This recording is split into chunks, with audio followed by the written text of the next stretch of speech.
stop remembering your cross by the ceiling. Keep on wondering how life would have been if I had given the one that's good. What's good, what's good, you have on my stomach. What's time we've been enough to hear you. Just want another chance to tell you. That's the better short.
Solomon, a better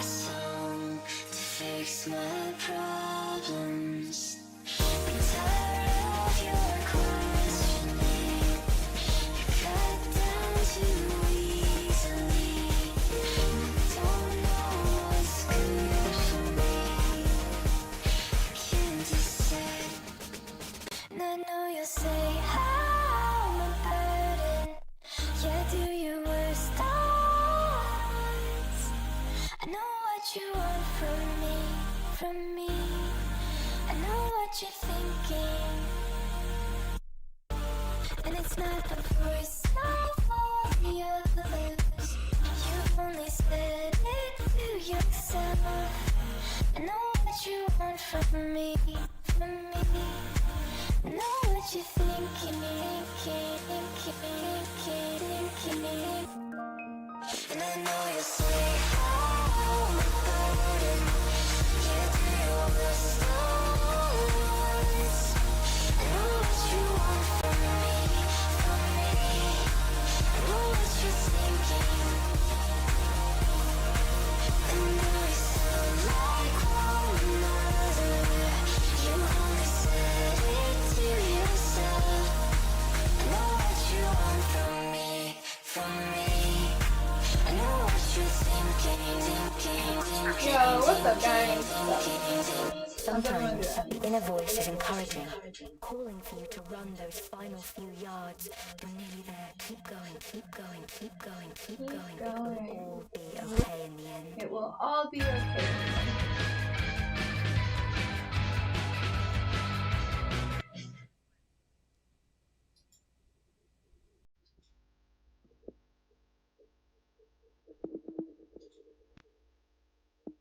How's your day going, Jerome?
Hi, Krakatoa!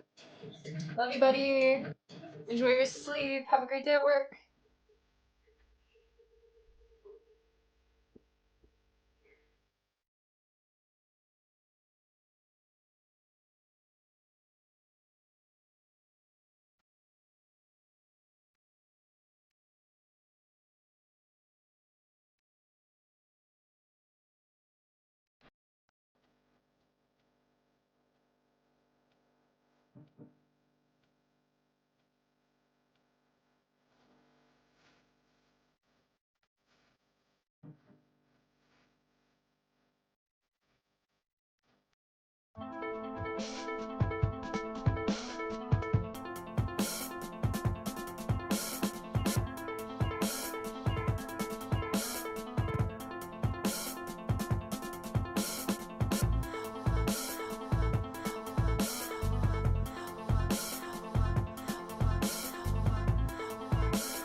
Leave the past behind.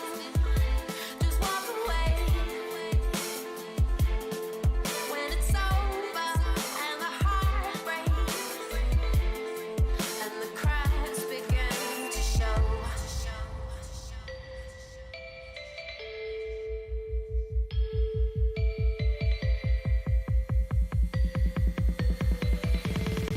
And the cracks begin to show. Begin to show.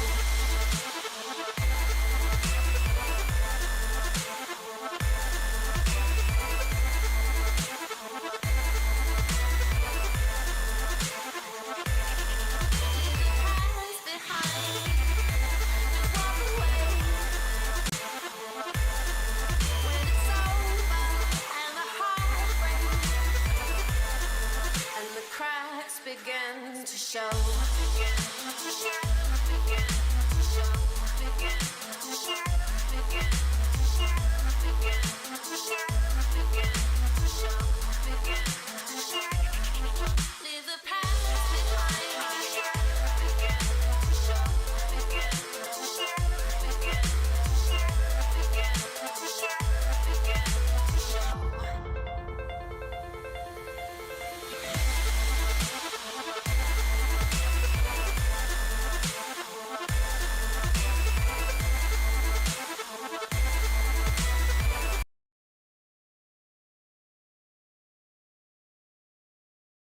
the stress. It has several actions within the body. It increases alertness, it inhibits the immune system and reduces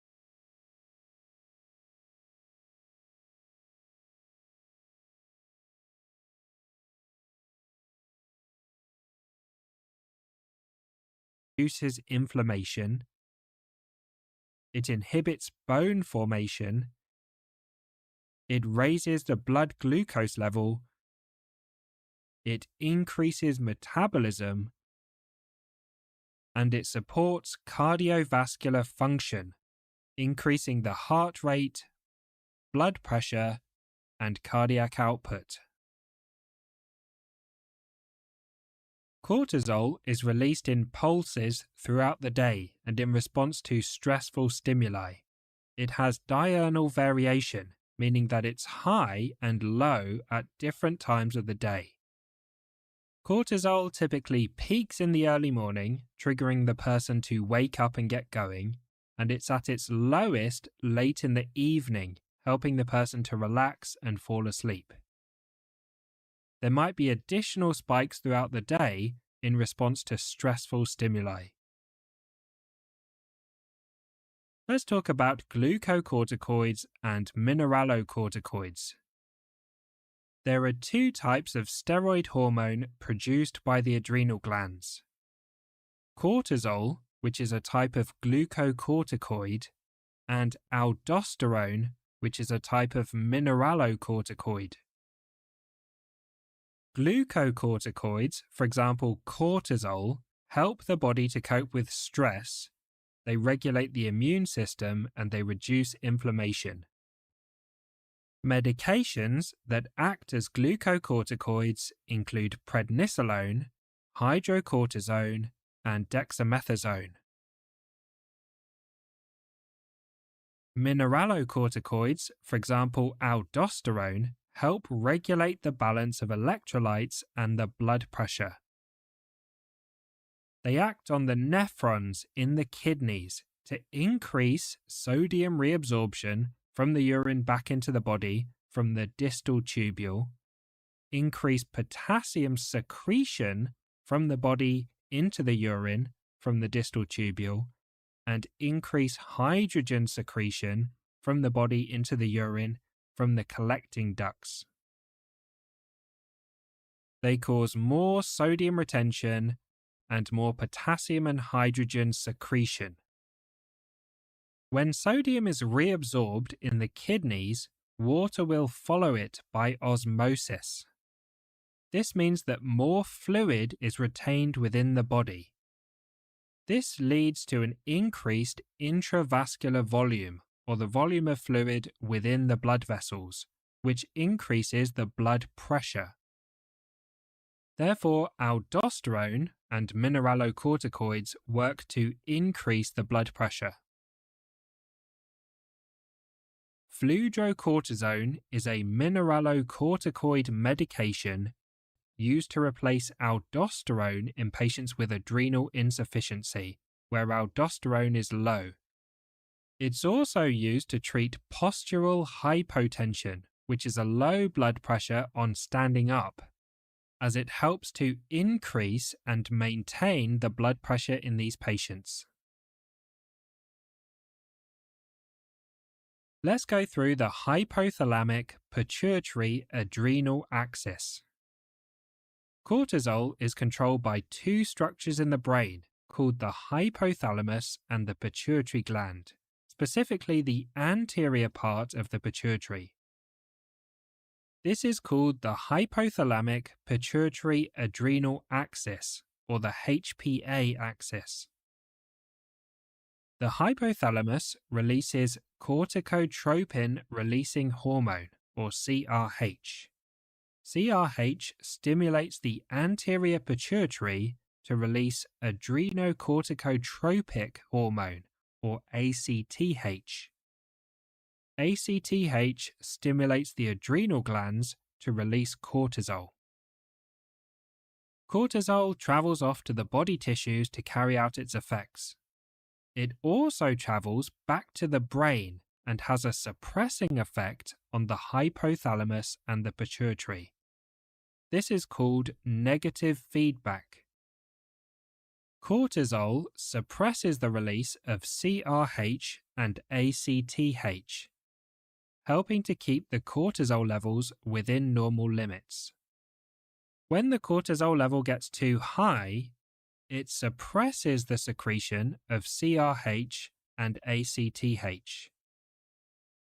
Lower CRH and lower ACTH results in less adrenal gland stimulation and less cortisol secretion, returning the cortisol levels back to normal. An example of negative feedback in action is when we give patients glucocorticoid steroid medications, such as prednisolone, for an extended period. The prednisolone acts on the hypothalamus and pituitary like cortisol, suppressing the release of CRH and ACTH. There are very low levels of CRH and ACTH with very little stimulation of the adrenal glands, and the adrenals stop producing cortisol. In this way, extended use of exogenous steroids, meaning steroids originating outside the body, such as prednisolone, shuts down the production of endogenous steroids, meaning steroids originating inside the body. The body cannot function without glucocorticoids. Since the body is not producing steroids naturally, the patient becomes entirely dependent on the steroids that they're taking every day.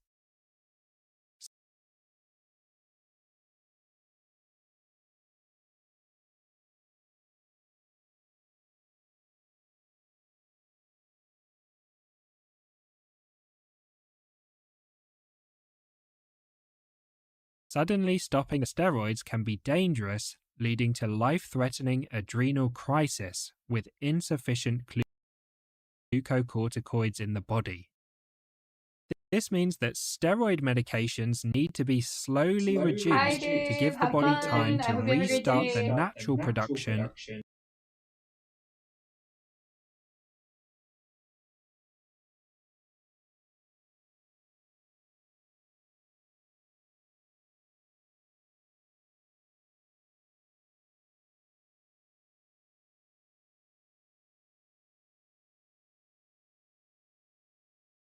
of glucocorticoids.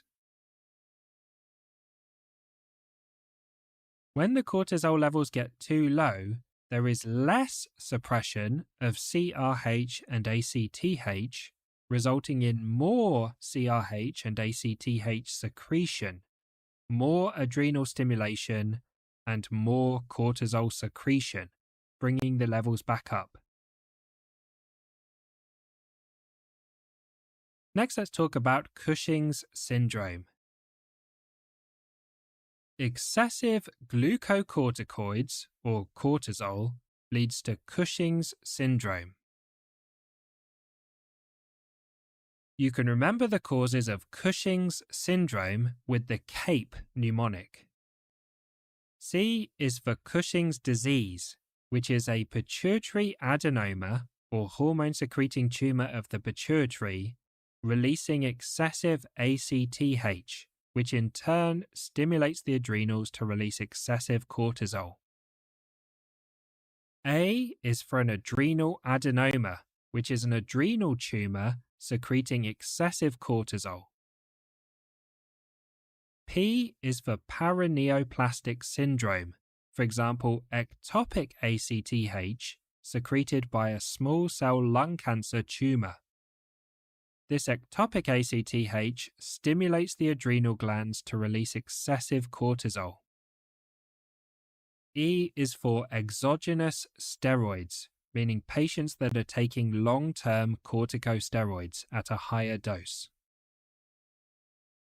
A Tom tip for you: Cushing's disease refers to a specific scenario where a pituitary adenoma releases excessive ACTH.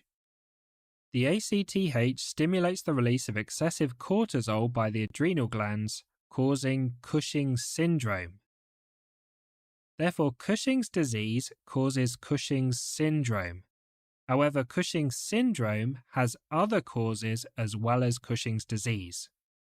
The distinction between Cushing's disease and Cushing's syndrome is worth remembering. Cushing's syndrome results in typical symptoms and signs of a round face, sometimes called a moon face, central obesity, abdominal striae or stretch marks on the abdomen, an enlarged fat pad on the upper back, which is sometimes called a buffalo hump, proximal limb muscle wasting, which causes thin arms and legs, and difficulty standing from a sitting position without using their arms to help, male pattern facial hair in women, which is called hirsutism, easy bruising and poor skin healing, insomnia or difficulty sleeping, and anxiety and depression. Metabolic effects of too much cortisol and Cushing's syndrome include hypertension or high blood pressure, cardiac hypertrophy or growth of the heart muscle, type 2 diabetes, dyslipidemia with a raised cholesterol and raised triglycerides, and osteoporosis with reduced bone mineral density. Next, let's talk about adrenal insufficiency. Inadequate cortisol is referred to as adrenal insufficiency. Adrenal insufficiency is potentially life-threatening. Adrenal insufficiency presents with potential symptoms of fatigue, muscle weakness, muscle cramps, dizziness and fainting due to low blood pressure, thirst and craving salt, weight loss, abdominal pain, depression, and reduced libido. Signs of adrenal insufficiency on examination include bronze hyperpigmentation of the skin, particularly in the skin creases on the palms of the hands, in scars on the lips and the buccal mucosa inside the cheek, and hypotension or a low blood pressure, particularly postural hypotension, with a drop in blood pressure of more than 20 millimeters of mercury on standing. A Tom tip for you: a high level of ACTH causes skin pigmentation by stimulating melanocytes in the skin to produce melanin, similar to the action of melanocyte-stimulating hormone. Increased skin pigmentation is a sign of Cushing's disease, where excessive ACTH comes from a pituitary adenoma, and of primary adrenal insufficiency, where there is inadequate cortisol from the adrenals with a lack of negative feedback on the pituitary, leading to high ACTH. Addison's disease refers specifically to when the adrenal glands have been damaged, resulting in reduced cortisol and aldosterone secretion. This is called primary adrenal insufficiency. It's primary as the problem is with the direct source of cortisol, the adrenal glands.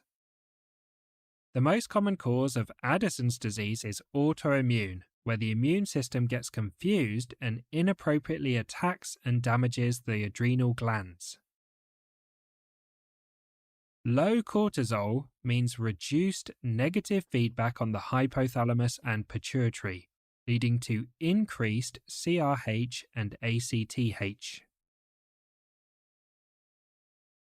Secondary adrenal insufficiency occurs where inadequate ACTH is produced by the pituitary gland, for example after surgical removal of the pituitary or damage to the pituitary.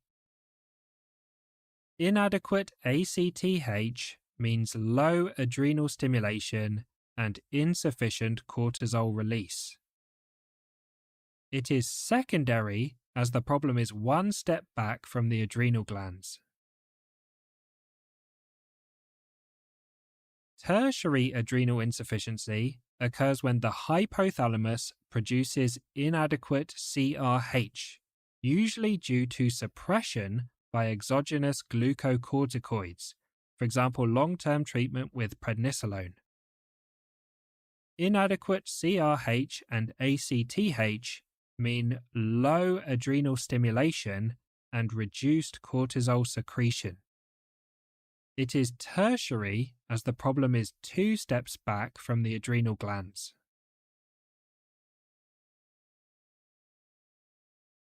Adrenal crisis, also known as Addisonian crisis, describes an acute presentation of severe adrenal insufficiency, where the absence of steroid hormones leads to a life-threatening emergency.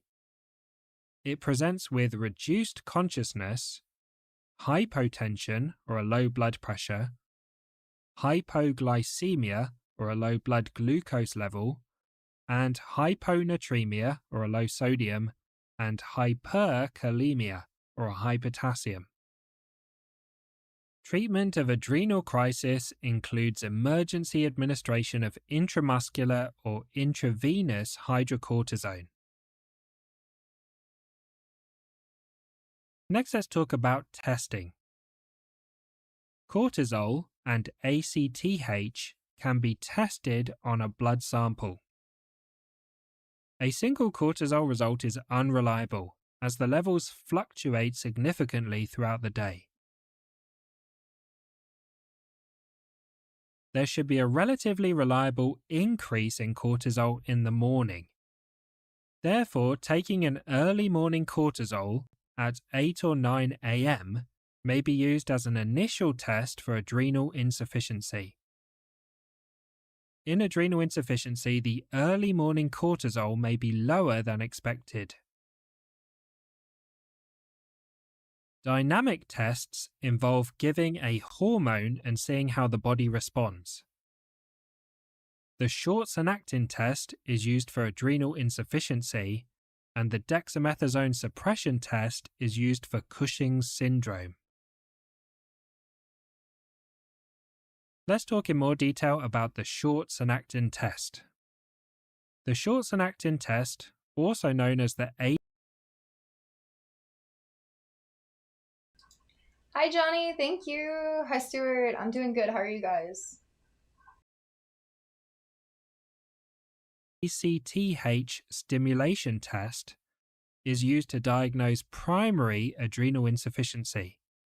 It involves giving a dose of synactin, which is synthetic ACTH, and monitoring the blood cortisol before and at 30 and 60 minutes after the dose.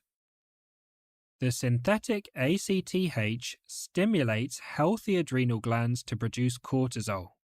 The cortisol level should at least double.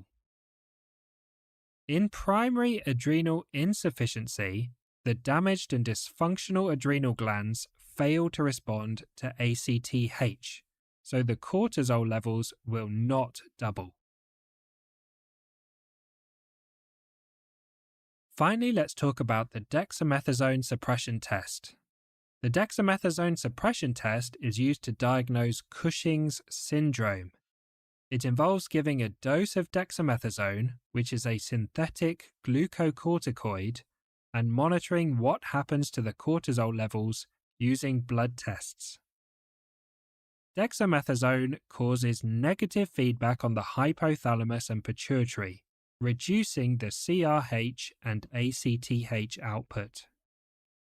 Lower CRH and ACTH means less stimulation of the adrenal glands and less production of cortisol.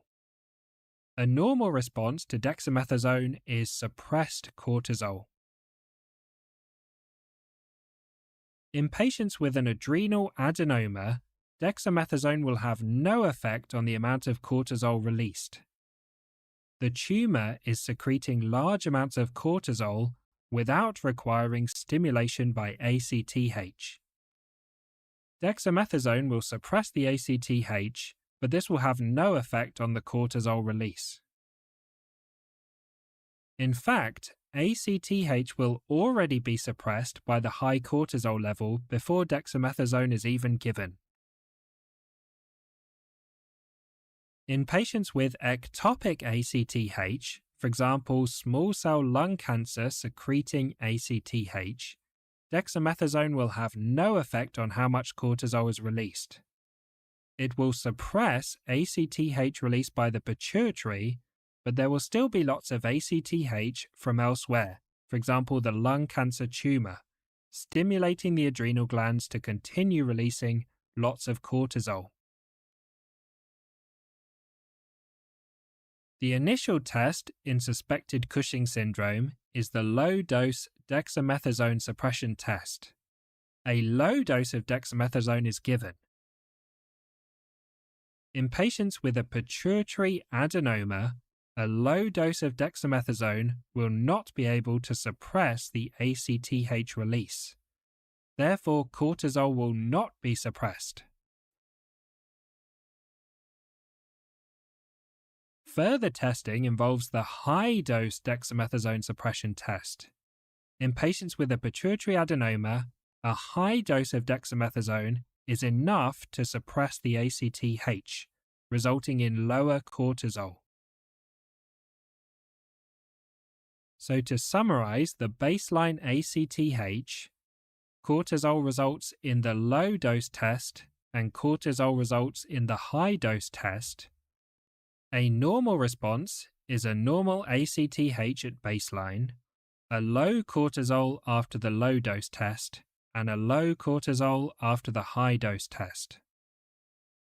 In an adrenal adenoma, there's a low baseline ACTH as it's suppressed by all the cortisol, and the cortisol is not suppressed on the low-dose test and not suppressed on the high-dose test. In a pituitary adenoma, there's a high baseline ACTH from the pituitary adenoma. The cortisol is not suppressed on the low-dose test, but it is suppressed and is low on the high-dose test.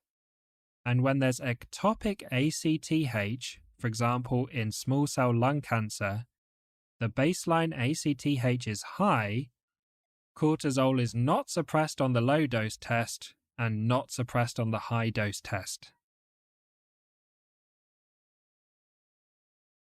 Research has consistently shown that testing yourself after learning a topic has a powerful effect on how long you retain that information. This is known as the testing effect. Studying and then testing yourself results in longer lasting and stronger recall on that information when tested at a later date, even when compared with additional study sessions. If you're preparing for a medical exam and you're not regularly testing your knowledge and practicing your recall, you're failing to maximize your potential. The Zero to Finals members site contains flashcards, short answer questions, multiple choice questions, and extended matching questions that are purpose-built to supplement the Zero to Finals content, helping you build your internal database of knowledge and take advantage of the powerful testing effect. If you like the Zero to Finals notes, books, videos, and podcasts, then you'll love the members site.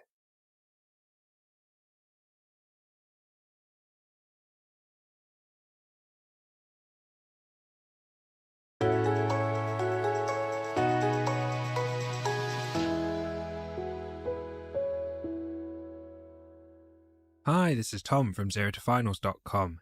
In this video, I'm going to be going through the hypothalamus and pituitary, and you can find written notes on this topic at ZeroToFinals.com/hormone axis physiology or in the endocrinology section of the second edition of the Zero to Finals Medicine book. And you can find flashcards and questions to train your knowledge and help you remember the information for longer at members.zerotofinals.com. So let's jump straight in. Hormones are messenger chemicals that travel in the blood between the organs and the tissues, regulating many processes. Too much or too little of a hormone can have significant consequences, so it's important to keep them tightly regulated. A hormone axis controls the amount of a hormone in the system. Most hormones in the body are controlled by two structures in the middle part of the brain, called the hypothalamus and the pituitary gland. The hypothalamus sits above the pituitary gland and releases hormones that stimulate the pituitary gland. The pituitary gland releases hormones in response. This way, the hypothalamus controls the pituitary. Let's talk about the hormones of the hypothalamus. The hypothalamus releases thyrotropin-releasing hormone, or TRH, which stimulates thyroid-stimulating hormone secretion by the pituitary, corticotropin-releasing hormone, or CRH, which stimulates adrenocorticotropic hormone secretion by the pituitary, gonadotropin-releasing hormone, or GnRH, which stimulates luteinizing hormone and follicle-stimulating hormone secretion by the pituitary, growth hormone-releasing hormone, or GHRH, which stimulates growth hormone secretion by the pituitary, somatostatin, which is also called growth hormone inhibiting hormone, or GHIH, which inhibits growth hormone release by the pituitary gland, and dopamine, which is also called prolactin inhibiting hormone, or PIH, which inhibits prolactin release by the pituitary. Next, let's go through the hormones of the pituitary gland. The pituitary gland has an anterior and a posterior part, which release different hormones. The anterior pituitary gland releases thyroid-stimulating hormone, or TSH, which stimulates thyroid hormone secretion by the thyroid gland,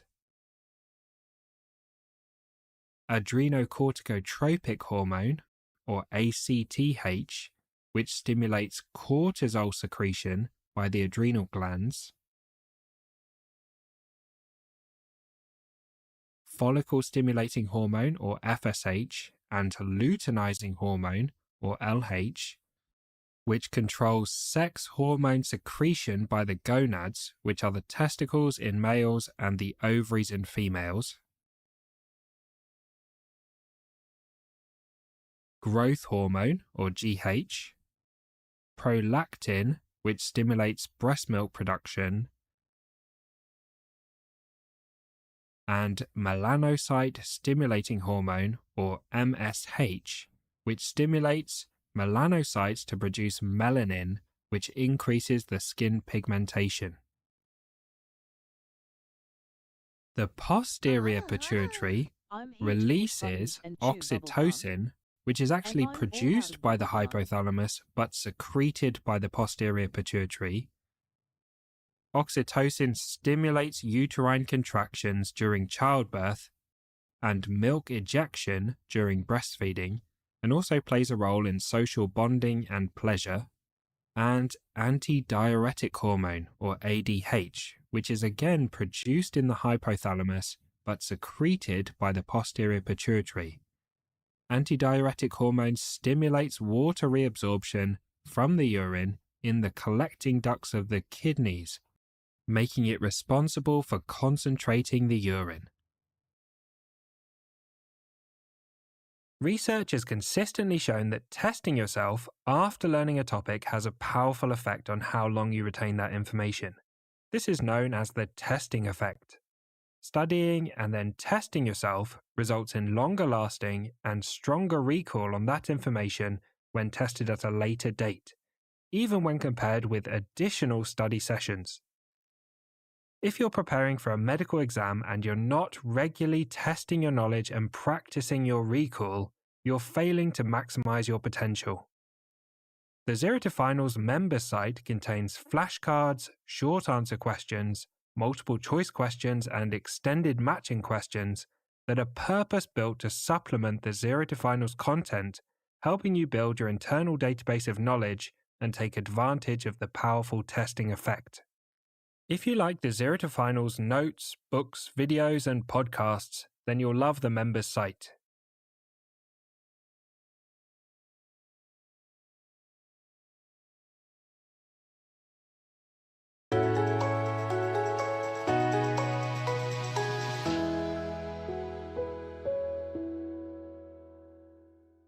Hi, this is Tom from ZeroToFinals.com. In this video, I'm going to be going through thyroid hormones, and you can find written notes on this topic at ZeroToFinals.com/thyroid hormones, or in the endocrinology section of the second edition of the Zero to Finals Medicine book.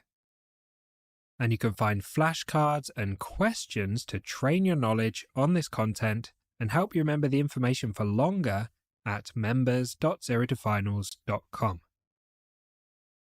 So let's jump straight in. The thyroid gland sits at the front of the neck and produces the two thyroid hormones, which are triiodothyronine, or T3, and thyroxine, or T4. T4 breaks down into T3 in the tissues, and T3 is the more active thyroid hormone, meaning it has a greater effect on the body tissues. T4 has a longer half-life of around 7 days compared with the half-life of T3, which is around 1 day. The longer half-life of T4 helps to keep the thyroid hormone levels more stable over time. Let's talk about thyroid hormone production. Inside the thyroid gland, there are structures called follicles.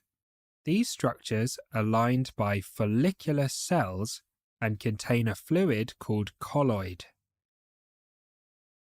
The follicular cells produce thyroid hormones. Iodine is an essential component in the production of thyroid hormones. Iodine enters the follicular cells and the colloid as iodide, or I-. Thyroid peroxidase is an essential enzyme in the colloid that oxidizes iodide, or I-, to iodine, or I+. The colloid contains an important protein called thyroglobulin. Thyroglobulin, which is produced by the follicular cells, acts as a scaffolding structure for the production of thyroid hormones. Here's some clinical relevance for you. Hi, Weaver. Thank you so much for the 86 months. Holy crap, holy. Thank you, love. I appreciate you. Hi, everybody. I was getting a bowl of cereal and putting some tea on the thing.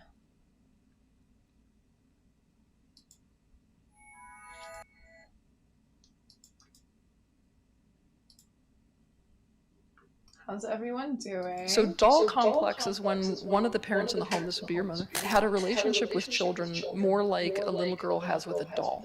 So what do we see when we see a little girl playing with a doll?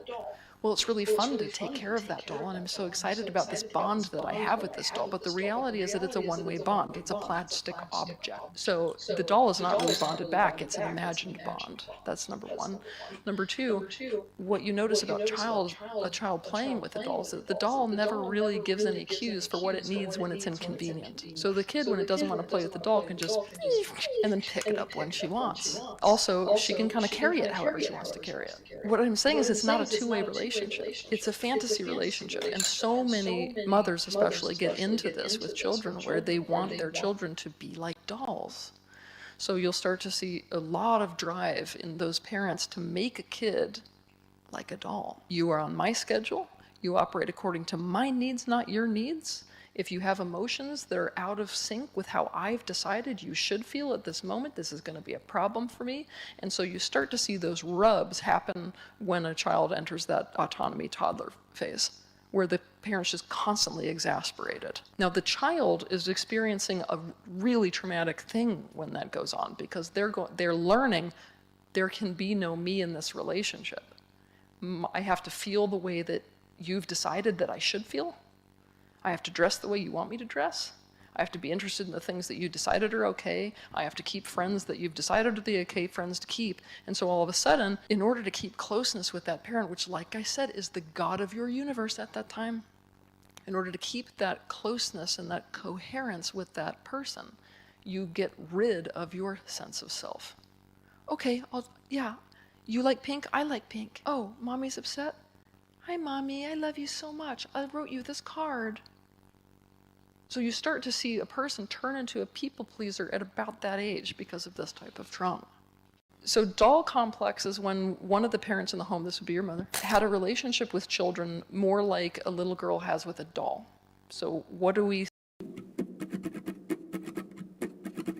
The storyteller is a friend of the past, on borrowing before by war ball and string. The bell ringer chimes in with the future, serenading serendipity. Then kindled encourages equilibrium, chording cadence among the on-day. And the croon is a tempest, dishonoring stillness, ordering disharmony. 1, 2, 3.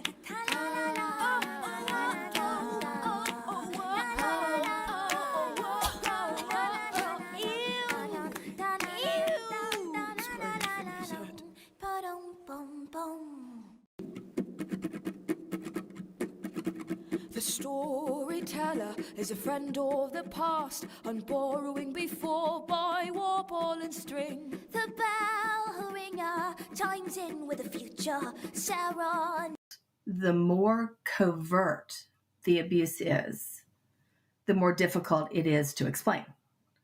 Difficult it is to describe, the more difficult it is to perceive from the outside. That the other person feels, and here comes sort of a long string of adjectives. The other person feels unseen, disregarded, disqualified, unequal in status. Hi, Niz. How are you doing, love? Demeaned, used, felt as not a person in their own right, but only an extension of the other person, existing only for their benefit or good. It is largely an assault on personhood. It's an assault on value and worth, aimed at control of another person. The more covert the abuse is, the heroism of war is a lie. It's not the bravest who fight, but those who have no other choice. It's not the noble who die, but those who are the least equipped to avoid death. The glory of war is a mask put on to cover the despair of a people without hope. War is the manifestation of a society that's lost its meaning. Aw, thank you, Johnny Jabroni. Every I just saw life that is comment. Thank you disposable so much. for Send me a so much love if you're national still or here. political ideal. I appreciate you. When the rich wage war, it is the poor that die. The sacrifice is always made by those who have the least to gain. War is sold to the public as a necessary evil. The powerful and the rich Beats from the paint it as a East. moral crusade, but the crusaders are the poor and the disenfranchised. This war will be a war of fear. It has been purposed thusly. People let it in slowly, like a kind of... The heroism of war. Hey guys! 今回はなんと、ただーオリジナル。まずはデザインを。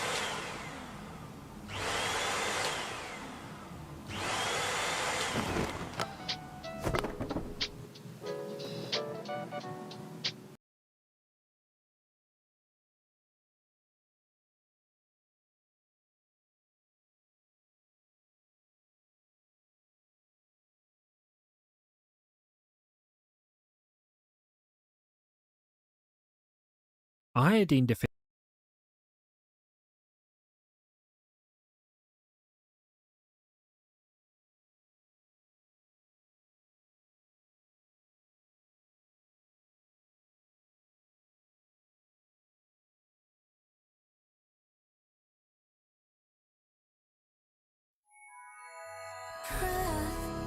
Should I take a deep? Any luck with what, King? Should I take a leap? I appreciate you. Much love to you. Taste what a bittersweet. Oh my life.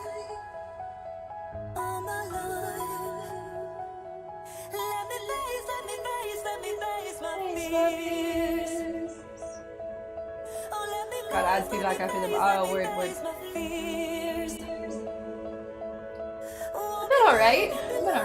Research and whatnot. I mean, you know, it's going. Watch me cry. I'm organizing files on my laptop in the background. I'm making like a timeline refuting a timeline that was given of my life that I just is objectively untrue.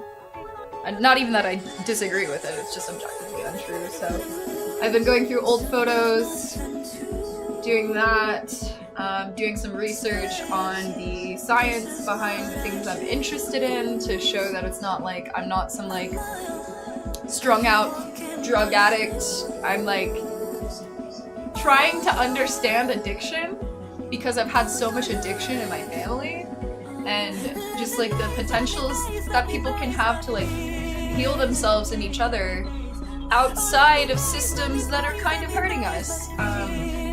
Or maybe inside the system if we can shift the system in the direction of being open-minded to these things. Like I've met psychiatrists, neuroscientists, tons of different types of people, social workers who are interested in these medicines, and so yeah, just kind of on that research rabbit hole. What do you need to do soonest? I feel like the timeline is the most important part of like factual evidence because that repeats the claims they're making. And then the second priority I think is to, because they probably, if they want to find it, do have evidence of me being interested in psychedelics online and just really reinforcing what that interest is. That is not a drug addiction, it's an interest and it's a passion. And I think that's a really important story to tell. So figuring out how I'm gonna translate that story and yeah, just really show them who I am and what I have to offer the world. So yeah. But I have a court date on July 30th. So I'm gonna ask for more time. But if I cannot get more time, I'm going to show what I have. But yeah, so the next few days, yeah, they're saying I'm a drug addict because I have an interest in plant medicine. They used my attendance of the psychedelic science conference against me. You do not need to prove the innocent. They prove the guilt. Plant medicine already has research. You're getting more into the biochemistry reason. Yeah, I mean, kind of just gathering the research and doing other research as well. Like there's several podcasts that I've seen that I can pull knowledge from, I think, and find the exact studies. But like I've seen podcasts of like former drug prosecutors turned psychedelic attorneys who advocate for these medicines and advocate for like the legal, safe practice of them and seek to protect people trying to do these things because the criminality of it is not just to the actuality of it. But yes, their claim is that I am a drug addict. Their claim is that I abandoned my child. Their claim is that the reason I got kicked out in May was because they wouldn't let me film OnlyFans content there, which is just deeply false. I did not want to discuss or engage in a conversation talking poorly of my siblings, which my dad has routinely done throughout my lifetime, and that prompted him kicking me out of the house when I was spending time with my child. and, you know, ripping the router out, acting like he was ripping the router out to stop me from filming OnlyFans content, but that was not the case. That was happening whatsoever. I was trying to watch a movie with my son, and he rips the router out, and he's chasing me around the house, showing me the stacks of cash he has to fight me in court to take my kid from me. So yeah, it's a messed up situation. And the best that I can do is like really stay in my power and like know who I am and why I do what I do, and provide the timeline displaying that what they are saying is factually incorrect. So I, you know, like there are consequences for lying in court, and unfortunately that is a bed that they've made themselves. And right now I'm just looking at evidence refuting what they're saying, many of the things that they said, like because I love to take photos. I don't post my kid online, but I do have tons of photos of my kid and the time I spent with him. So for them to say that I abandoned him and I did not care for him, or that I did not say goodbye, it also appears like there's a police officer lying on a police report. So I'm having to get that body camera footage, show evidence of everything that I am saying, and that's a process. And it's like a painful process, because I have to like experience like my blood family is going out of their way to lie to take my child from me. And I just kind of, you know, it is what it is in that regard, but I am who I am, and they don't get to say who I am based off of their judgments and their unhealthy mechanisms in which they seek control over my life or my kid's life. Thank you so much, Johnny. I appreciate that.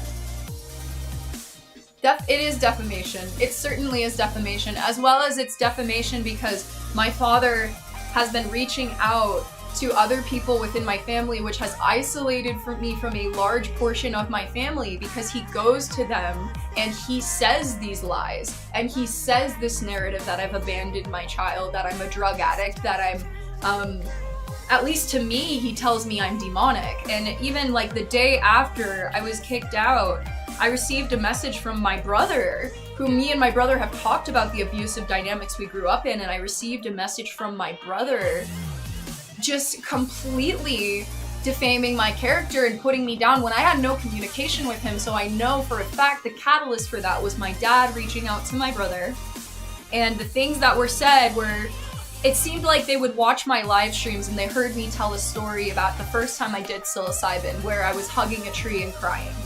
So my brother, I can forgive him for this, but it was said, you can't change the past. He essentially insinuated that the world would be better off without me, and that I should apologize to the trees for the oxygen that I waste. During one of the hardest days of my life, where I was trying to see my kid, and I could not spend time with my kid, I have a video of me asking my kiddo what their favorite color is, and talking with them about my favorite color, while my dad is screaming at me in front of my child.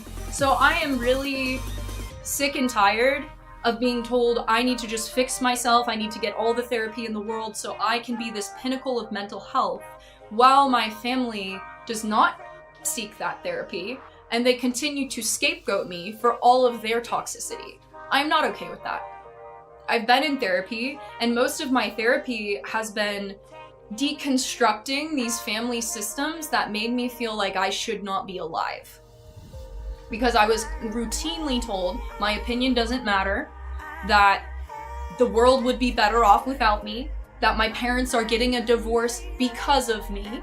So I was indoctrinated since a young age, since as long as I can remember, especially around the ages of 12, where I started self-harming. I was made to be in a room, to be screamed at for my anxiety, while my dad chain smoked cigarettes in front of me, picking me apart as a person and putting me down. And this person is now trying to take my child and saying that I have untreated mental health and a substance abuse problem. And I just refute all of that entirely.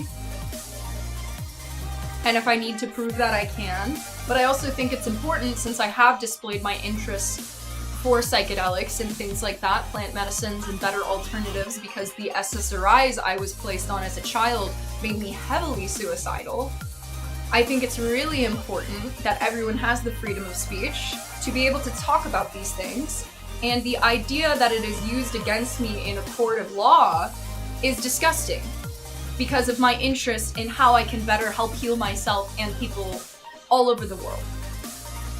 None of that comes from a dependency, none of that comes from like, I need this thing to survive. No, it comes from a transformative experience. Mainly when I was 18 years old and I thought I was a piece of shit and the world was better off without me. And then my first time trying something like psilocybin, I was able to see the world differently, be connected with nature, and see that I do belong here, I do have a place here, even if other people make me feel like I don't. So I feel very strongly about that, and I really think that it's important for me to do this research and to alchemize this experience of suffering for me into something that can benefit people in the long run. Because I live in Colorado. Denver, Colorado was the first city, I believe, to decriminalize plant medicine in the United States since the war on drugs happened. And I do believe that that is a good thing. And as well as for cannabis, you know, I don't think people should be in cages for plants if they're not being violent towards anyone, if they aren't harming themselves, children, anything like that. In Proposition 122 in the state of Colorado, it cites that you cannot use solely the use of plant medicine to discriminate against a parent, so long as it does not impede on their ability to parent.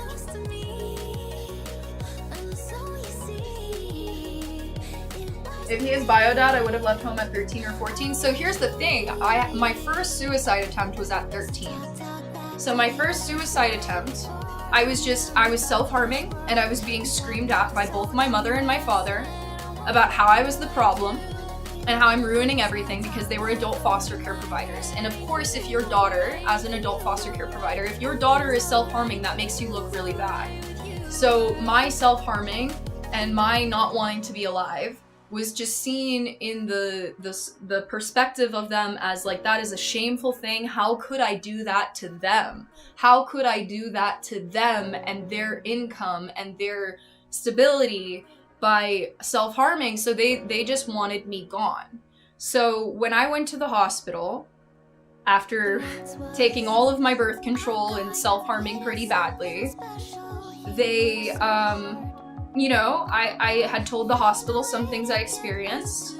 I come back and I'm told that, like, at the Pizza Hut after they pick me up from the hospital, I take off my hospital bracelet. And my mom says to my father, see, she's not doing it for attention, she took it off.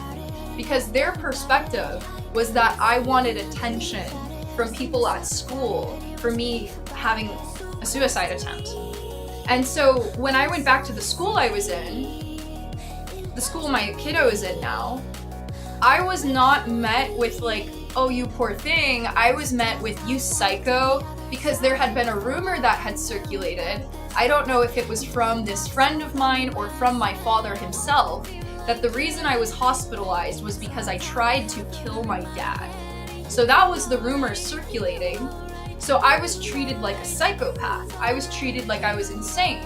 So I come home after going back to school, and then I'm screamed at by my father about how what I told the hospital, which was that I was unfortunately sexually assaulted as a 13-year-old girl, but I didn't see it as sexual assault because like I was willing, but I was pressured, and the guy was much, much older than me.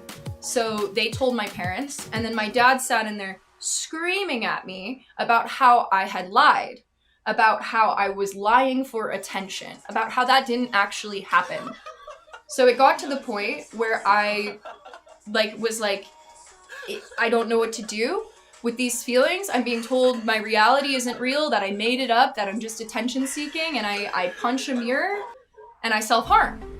And so after that, he starts crying, and then he says, what's his name? I'll kill him. I'll kill him right now. And I don't want to give him his name. I don't want my dad to go to prison for killing somebody who I didn't want even that person to have harm come to them, because at 13 years old, I was very naive, and I'm like, oh, a guy, you know, has interest in me, he must like me. I didn't really see it as like that predatory, like, guys trying to just get with younger girls, which is kind of what it was.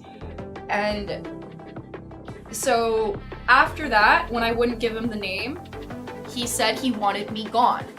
And so after that, at 13, I went to go live with my grandmother, and I lived with my grandmother from the ages 13 to 17. And there's a lot of other things that happened in between, but like, yes, at 13 years old, I was ready to leave. I was like, okay, yeah, I'll go live with my grandma. I don't want to be treated like this ever again. And so my grandma, in a lot of ways, were better, but it was like, she was very old, so she didn't understand the internet. And that got me into a whole other bowl of worms, you know? Because I was posting on YouTube after this. I was posting on YouTube, trying to find connection with people, playing RuneScape, just a little bit naive, just like wanting to make friends, wanting to find people who would value me, who would care about me. And unfortunately, in a lot of aspects, I came up with empty. You know, I went to a new school kind of with the same ideology, like I just really want to find my people. And I found a lot of people who were very, very kind to me, and I'm very grateful for them. But unfortunately, the people I gravitated towards were the people who acted like they would fix everything for me. And they were very charismatic and very charming. And from the ages 13 to 15, I did not know what a narcissist was. And I was on a lot of medication. And so that was used as like a pawn, where it was like, oh, you don't like this thing that I did? You should go take your meds. I think you need to take your meds. Maybe talk to your psychiatrist about getting a higher dose.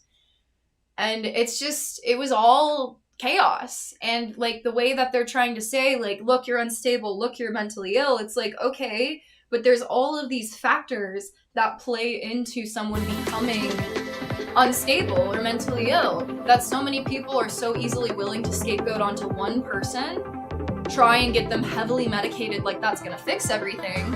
And for me, it took a therapist telling me when I was 17 years old, drawing a Venn diagram, like here's chemical imbalance, here's environmental imbalance that like lead to depression, right? She was pointing at the environmental one for me. When I was asking like, hey, is there a different kind of medication I can go on? This one's, it's not working. It's not working. And so yeah, that is like a huge reason for my interest in plant medicines, and also my very vocal opinion on how much your environment changes who you are. Because they don't know me in these better contexts. They look at me here on stream, or they look at me having fun with my friends, and they make assumptions, and they're like, she must be on a bunch of drugs. That's why she's acting like that. But it's like, no, I've actually, since leaving that environment, felt very healthy and happy. And the one thing that is like hurting me is they have my kid, and despite me showcasing like beautiful homes and opportunities for him, they've said that the better place for him is still with them. And that aspect is what is draining on my mental health. That aspect is what is tearing me apart inside. So for them to just say, look how unstable she is, the instability comes from the lack of accountability for the abuse that I endured, and for how you're telling me I'm a detriment to my kid when there's just numerous of things that have happened since I was kicked out in front of my kid that show me that is not a safe place for my kid, and I know that I am the better option. But yeah, I hate how you have to prove your innocence nowadays. Yeah, and that's the thing. They said all of these things in this affidavit. Most of them are completely untrue. And they said all of these things in the affidavit, and that led to a filing of emergency custody, because I had been trying to not involve the system, to communicate with them, because they had this narrative that if I were to just go get my kid, that I would be ripping him away and I would be causing him trauma. So I was trying to work with them to make a solution. And then in May of this year, that's when I was going up there to celebrate my birthday, my kiddo's birthday. And that's when they tell me, you know, that everything unfolded. And that's when my dad is showing me the money he's collected to fight me for my son. and the cops are called, and then the cop lied on the police report, said that I didn't even say goodbye to my son, which is just factually inaccurate. I asked him and my mother, can I please go say goodbye? I went to go say goodbye. I cried and I like hugged him. I did this in front of his paternal grandmother as well, and they all lied to say that that didn't happen when it did. And the cop told me, well, you can contact CPS. And so there was a plan I had created with my mom. All right, after he's out of his summer school program, I'm going to get him, and then he can come see Colorado for a visit. And if everything goes well, we can reassess where we're at. And if it doesn't, then, you know, he can maintain going to school where he's at. He can stay with you guys. But I had a very worrying phone call at the beginning of July where I was like, okay, so is this still the plan? Because that's when they informed me all of my belongings are on the lawn. I'm like, okay. All right, I kind of expected that because my dad has broken my belongings my entire life. When he kicked me out in 2020, he told me I had 5 days to remove everything or he's going to throw it away. He took my friends' belongings that were in the RV and threw them on the lawn. So I expected, you know, yeah, my belongings are on the lawn. He's never had any care or consideration for, yeah, the fact that that's my livelihood, that's my art supplies, that's my costumes, that's everything I have worked so hard for, and most of which has been gifted to me by people who believe in me and want to invest in me, which is just devastating, you know? Because it's not even about the things, it's about the energy that he doesn't care about. To him, he is righteous in his destruction. And so I was like, okay, that's one thing, whatever. But like, are we still good for me coming to get my kiddo at the end of July? And she said that it's not safe. And so I inquired, like, why is that? I was like, you know, Mom, you're aware that there were 2 political assassinations in your state recently, right? And she says yes, but she just still refutes that the safe place is with them there, and him never leaving to travel anywhere else because he's too autistic.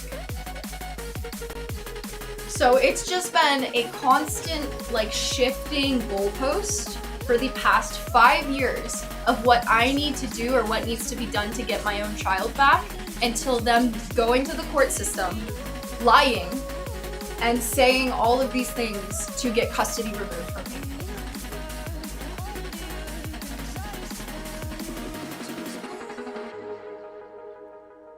Have you heard of CIP, cannabis-induced psychosis?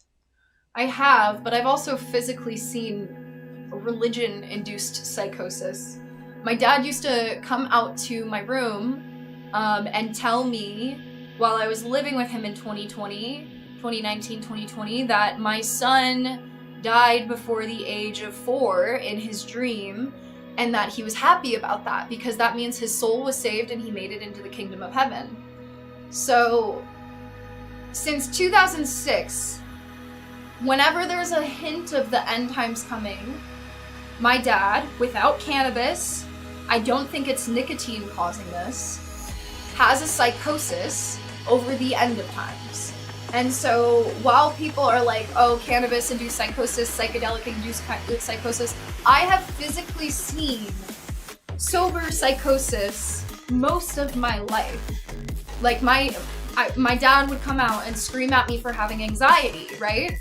And then he would just keep screaming, and then I would say, Dad, I think you have bipolar. And that's when he took my Xbox that my grandmother purchased for me and he smashed it. So when people talk about like drug-induced psychosis, it's like I validate that, but I do wonder if the drug is just maybe some kind of catalyst for something that's already there. Because the psychosis that I've seen from people who are like holier than thou about substances is pretty intense.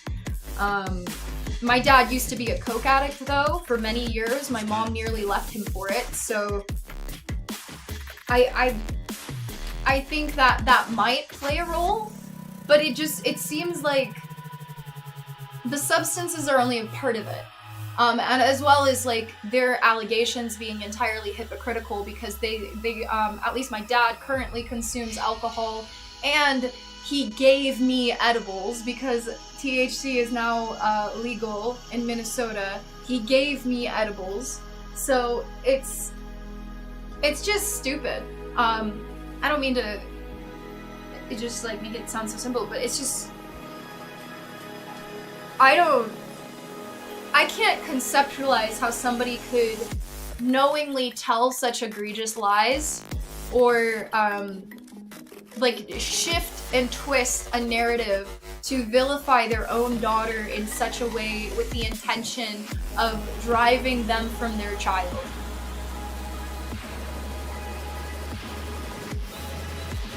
They say it's more common with mental illness in the family. See, the interesting thing about the Minds Meet seminar I attended, though, was they were actually speaking about how some of these substances could, and it's like woo-woo for people who aren't into it, right?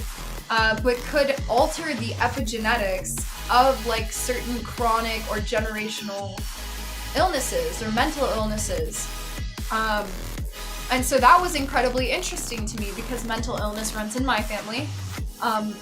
Quite a few of my family members want to like study psychiatry or psychology to try and like fix whatever is going wrong here, you know?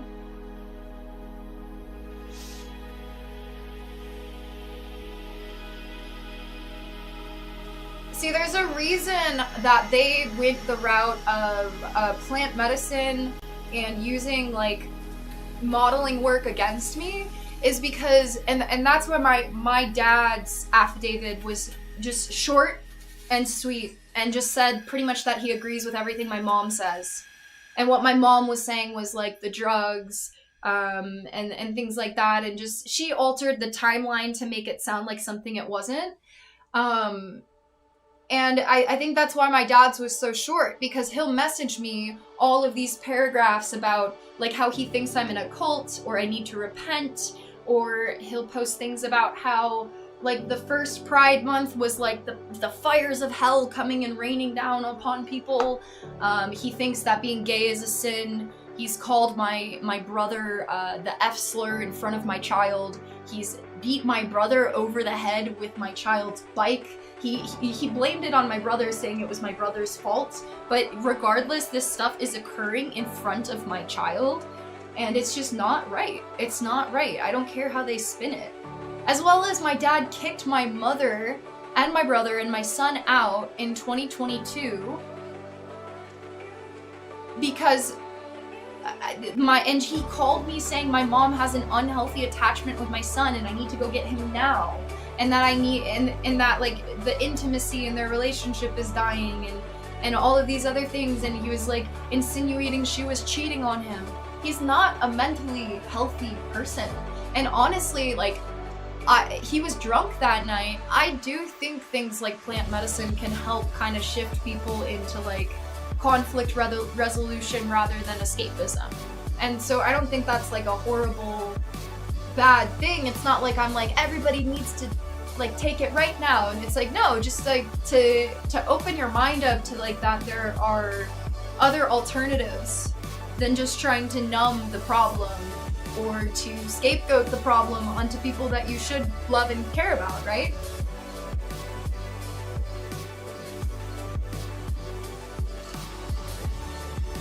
Can you video chat with him or see videos? I bet it's not fun for him either. So I was told yesterday, I posted a little video about it because I was just so like appalled at it. I was told yesterday that my son doesn't want to talk with me. I saw him for less than 30 seconds and I'm like, that's new. That has never been the narrative. When I was with him, it was amazing. We had a great time. So it's hurtful. It's hurtful because their claim is that I don't call enough, that I don't care enough, that I don't display care. But I just have so many messages and documentation of me trying to stay in contact, trying to do like what they're not doing. And it's not like I can parent my child through my phone screen, you know?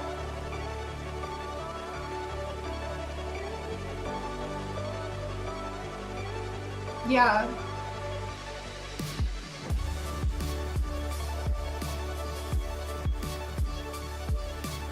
Thank you, King. I appreciate it. I didn't have the courage to take that much. My mind is weird already. Yeah, and I mean, I don't think, like, you know, anyone needs to take it. Do I have a lawyer? I had a consultation with one. She practices in Colorado and in Minnesota. And, like, I feel pretty good about it, but it's $400 an hour, you know what I mean? Hi, Pinky!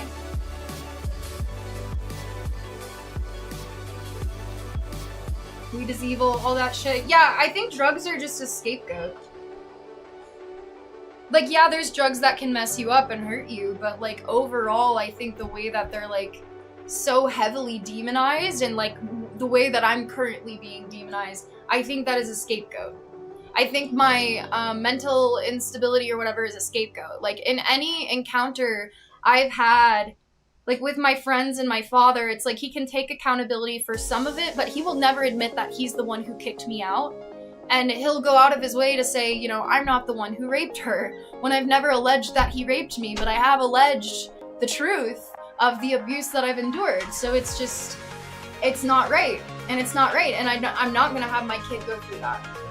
And there's been times where I have to remind my dad when my son was, like, showing interest in dressing up and wearing things when he was a toddler, that, like, oh, you don't want him to grow up to be a sissy. And I had to put him in check and say, hey, that's my child. You're not going to, like, put that ideology into his brain about, like, how he should be concerned about being a sissy. Like, if they want to, like, make costumes or play pretend, like, that's not a bad thing. Like, he shouldn't be worried about repenting in the holy fires of hell at the age of, back then, from 2, 3, 4 years old to now 7 years old. That should not be a concern of his. He should be able to, like, explore and, like, yes, learn boundaries and morals and empathy, but I don't want my son being raised thinking that he's bad and is gonna burn in the fires of hell if he, like someone of the same gender or something like that. I don't know. My brother is gay. So, and my brother's honestly gone on this live stream before and said, I'm never talking to them again because they were so horrible and messed up to me when I lived with them. But he relies on them. So it's like, I get it. I understand, you know, and anytime I try and talk to him about it now, he's like, well, grandma did way worse. But it's like, okay, we can zoom out. We can acknowledge why our father or mother became fucked up and, like, the generational trauma aspect, but we cannot enable it happening right now. I will not be the scapegoat of it. Hi, Pinky.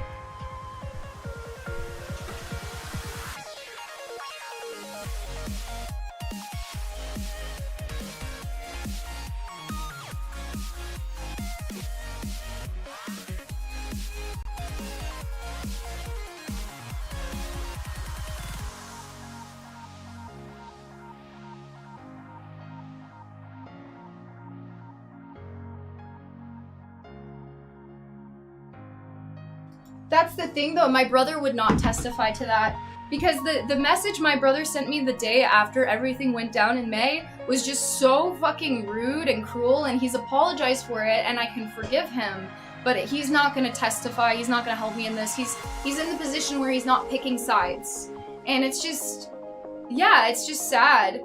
But I, you know, whatever. If he doesn't want to, I get that. I understand why. Because, like, there was, when I was 19 years old, before I had my kiddo, 19, 20, my sister was living with my dad, and I was living in my dad's second house. And so, my sister and my dad got in a fight, not sure over what. He kicked out my sister and her 2 kids, leaving them without a place to stay, like, the same night. So, with that,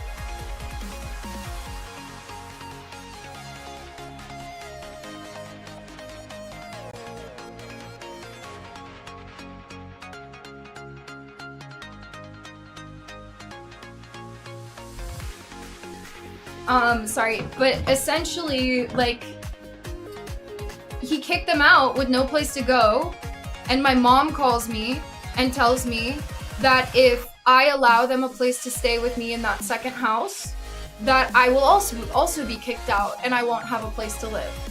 So my sister calls me and says, you know, we're gonna have to get a hotel because we just got kicked out. We don't know what to do. We're getting this apartment. We're trying to figure it out. And I have to tell her, which honestly, in hindsight, I would have made a different decision, you know, but this is the decision I made. I have to tell her, like, I can't let you stay here.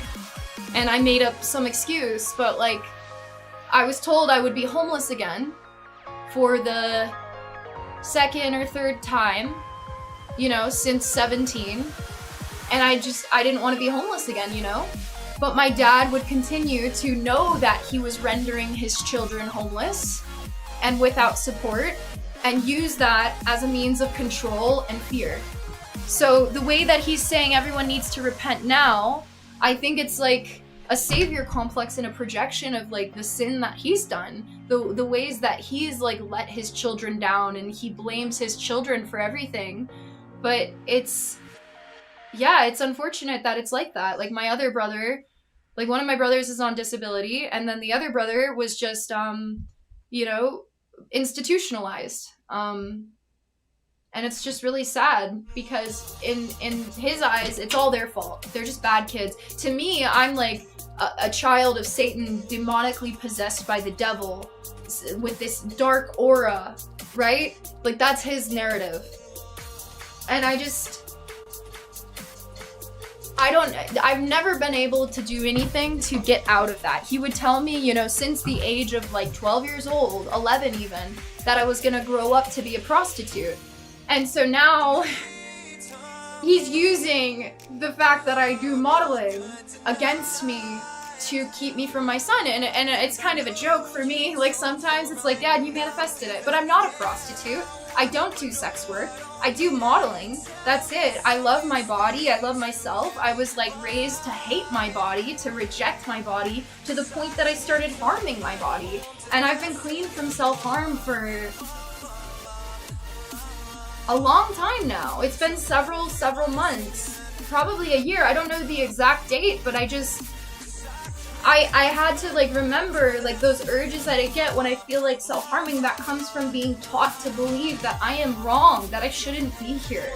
And that was always an abusive thing to teach a child.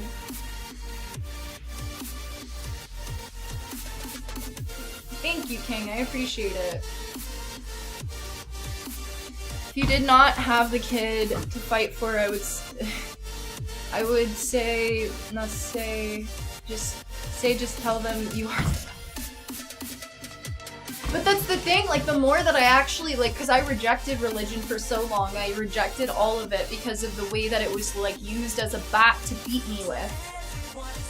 I rejected it until I like started to actually learn about the teachings of Jesus, actually learn about Mary Magdalene, and I'm like, wait, you've got this wrong. Like, wait, the way that you're treating your family members and your loved ones goes against what Jesus actually taught.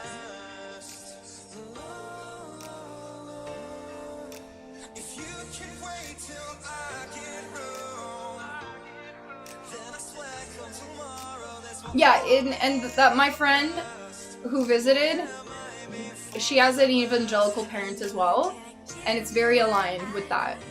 My dad would reject any church or any doctrine because he said they were all hypocrites, and so he wouldn't go to church. My grandmother took me to church. You know, I accepted Jesus into my heart.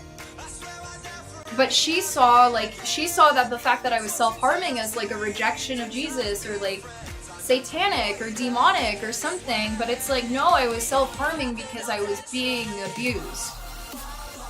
Because I had no control over my life and I was made to feel like I did not matter. Like anytime I would be hurting because of the abuse happening, I would just be screamed at about how I was gonna go to hell because I was suicidal or because I was self-harming. I was just gonna go to hell. Like that, you know, really helps a child like who's feeling misunderstood and self-harming. Screaming at them that they're gonna go to hell really helps soothe them, right? No, it does not. It does not. Are you doing okay now financially? I mean, I have pulled back from my modeling work, which has made me most of my money, because I know they're using it to discriminate against me. So honestly, like, I'm doing better financially than they are. That's one thing in the court documents. they only make like about $1,300 a month. My mom gets like $350 for child support back pay from her other kiddo, my brother, and my dad gets about $900 and something for his social security, whatever, retirement. And so I'm in a better financial position than they are, and it seems like they're trying to get me for child support, which I just think is erroneous. It's like I've tried to offer them cash that they've denied. So if that's what they want to do, sure. But I guess I'll, fight the case and I'll do what I need to do. But it's unfortunate because I could be helping them financially if I wasn't so heavily demonized for my modeling work and things like that. But because I am being demonized for it, I am going to start just freely doing what I want to do and researching and being back on here, because I've been afraid to like get back on Twitch because I'm like, it's going to be incredibly hard for me to hide the fact that I'm dealing with this. And I don't want to just constantly be in this like distracted, detached, depressed state when I'm showing up online. But it's gotten to the point where it's like I'm at this pinnacle moment and it's not right. It's not right at all. So I'm allowed to say that it's not right. Religion is not applicable in the court. Moral choices, Jesus loved all. He was also more like the Buddha than Christian Sensei. No, don't tell my dad that. See, like, this is a Hindu symbol. He thinks Hinduism is Satanism. And I tried to show him evidence showing that that's not the case. And it's like the more you, like, converse with him and show him things that contradict his beliefs or maybe showcase a different side of things, he gets, like, rigid and defensive. Like, his belief system is his entire identity, and it is who he is, and if you question it, then you're a sinner and you need to repent. I want to do a podcast, but I've been like, I was in this like fear mindset where it's like I can't even talk about the things that I'm interested in because they're using it against me, But it's like, it's so important. It's so important to talk about these things. Get a vehicle. Try Uber Eats. I was doing Uber Eats for a bit.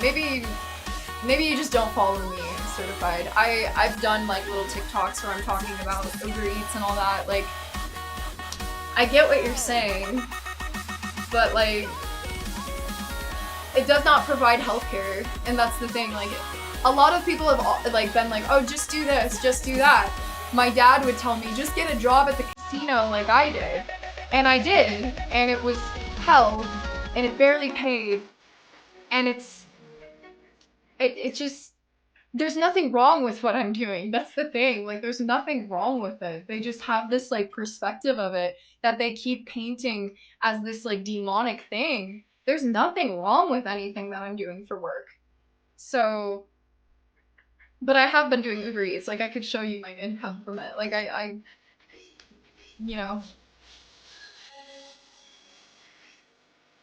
yeah, and it's not even dependent on the hours you put in. It's dependent on the orders you get. It's kind of a gamble. Hinduism's one of the oldest ones, too. I don't think all religions are equal. I think they all...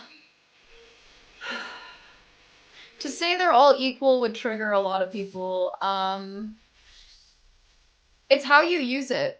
It's like so intrinsically tied into philosophy too, because you can have one religion, but if somebody who philosophically leans one way or the other, they're gonna practice that religion in a different way. So I don't like to say any is better or that they're equal. They just are. And I feel like as autonomous human beings, we should have the freedom of thought and the freedom of choice, so long as we're not hurting anybody else, you know?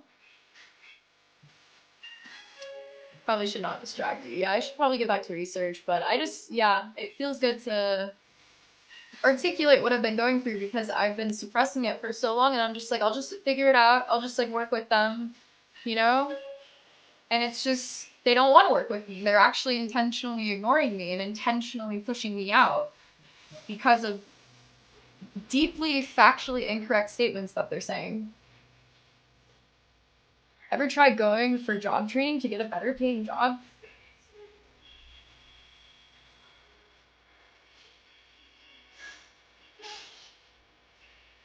Okay. I'm gonna list my jobs. At 15 years old, I started working at a fast food place called Hardee's.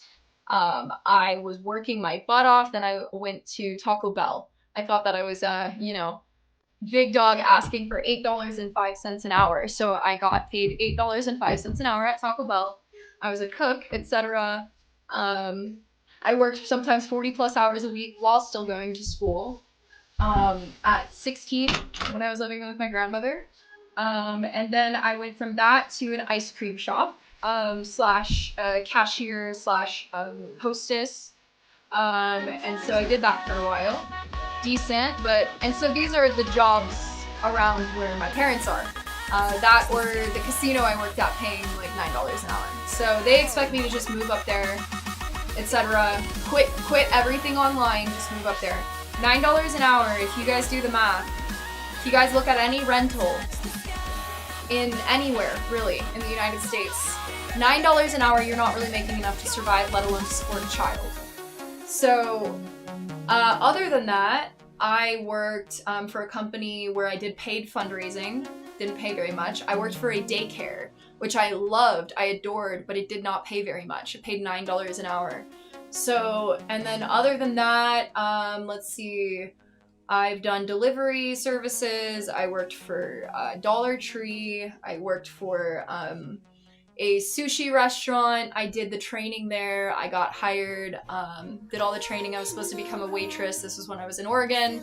By the time I was done with the training, they said that they were overstaffed and they actually weren't going to hire me.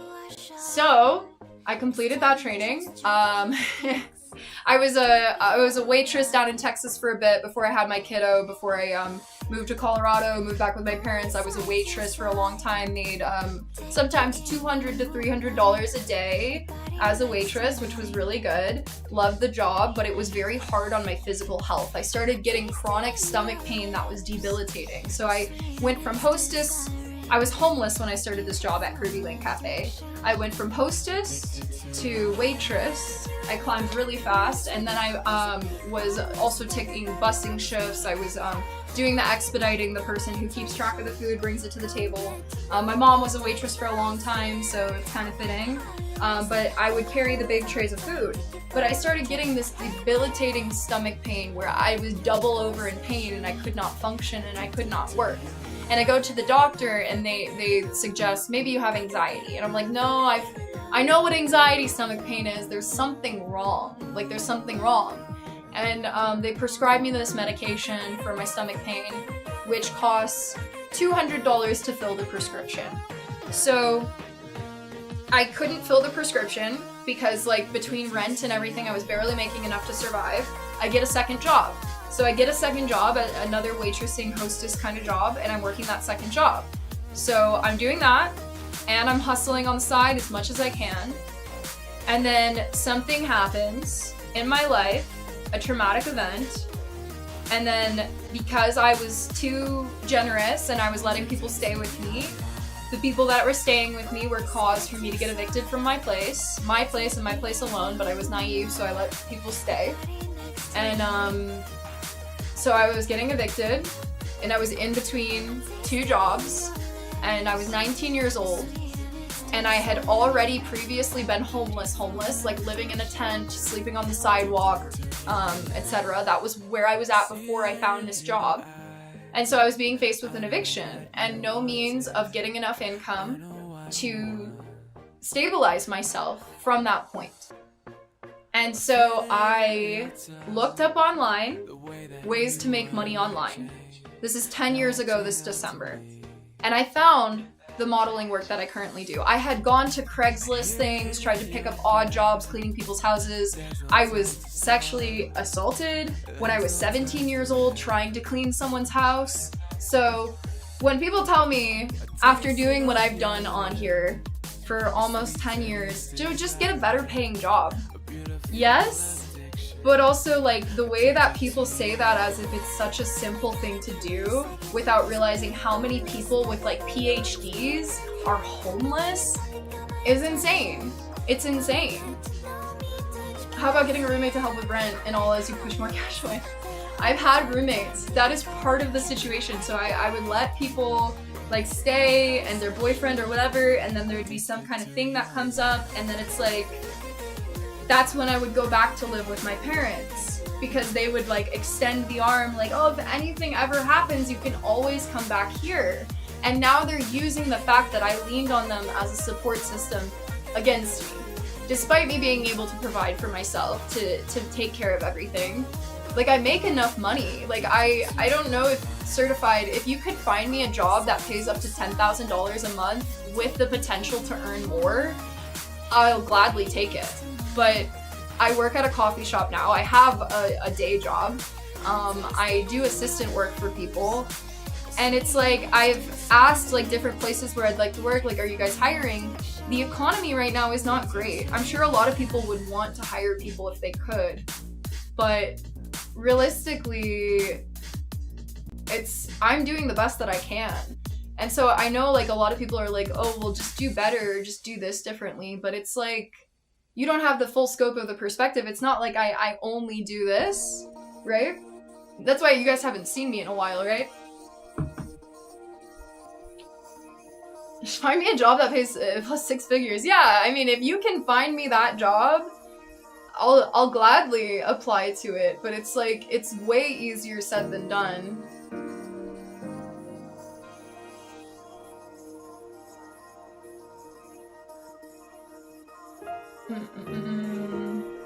My plate is over full. Yeah, it's like, that's the thing. Like, I make probably about 10 times as much as my parents do. Like, so that's not me trying to, like, flex on them, but when they ridicule me for where I'm at in life, it's like, yeah, I've, like, gone through hell and back, mostly by myself. I've had some friends and some partners support over time, but, like, mainly I'm the one logging on, clocking in, and, like, hey, I'm gonna put myself out there despite everybody else shitting on me, and I'm just gonna be myself. And that, you know, I'm very fortunate that that has led to a lot of good things for me. It's led to some bad too, but, like, I am so overwhelmingly grateful for the good that it's led to. And you know,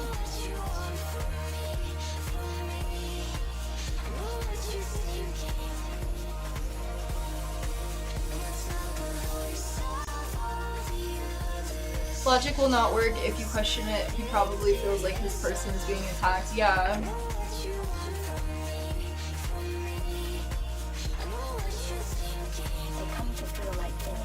Thank you, Pinky. I appreciate it.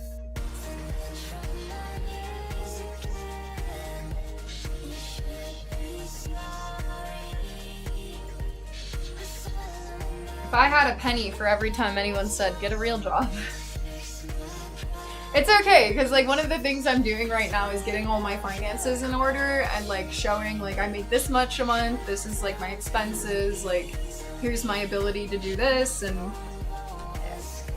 you know, like, if anyone in Colorado is hiring and they can see my skill set, I've got my resume I'm working on right here too. If anybody in Colorado is hiring, let me know. I really love the people that I work for outside of streaming. I really love the opportunities that I have. But it's like a lot of those are within plant medicine fields. Not all of them psychedelic or anything like that, but that's what I've been calling in, you know, is like, hey, I'm really interested in this thing. I could just get a job, like, being a waitress again or whatever, but the chronic pain that led to, it's like I really want to use my finite energy on this earth to do something that I really, really think adds to the world, you know?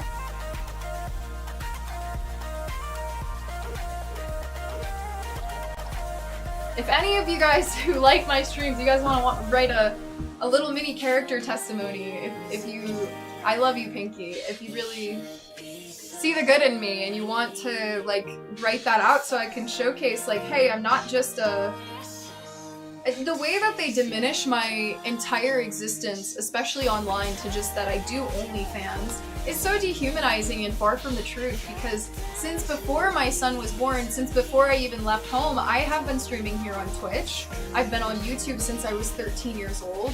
I have tried to, you know, make this my main thing, but like, it's like, it's just not how the cards played out. You know, like being made homeless at 17 years old, like obviously I'm not able to really pursue a streaming career in the same way that someone like Pokimane was able to, you know? No shade to Pokimane, but it's like a very good representation of how somebody's environment and the opportunities they're given, or the opportunities that are taken away from them, impacts the person that they become. Even basil has healing properties, exactly. Speaking of which, I gotta go get my tea.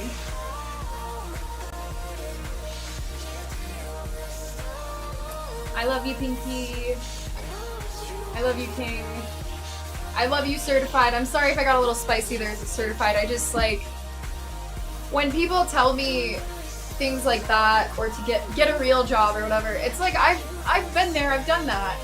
And honestly, every day I get to work at a place like Micro Cafe, I thank God, because I'm like, wow, I get to like work somewhere that's aligned with the things that I'm interested in, where it's not like heavily demonized. And actually I'm talking with psychologists, neuroscientists, mycologists, and all kinds of incredible people that come in there whenever I'm working about like the healing impact of these things, and that it's not just like woo-woo or people being addicted to drugs. I've actually talked to mothers who have interest in psilocybin and plant medicines who have lost their kids to fentanyl overdoses.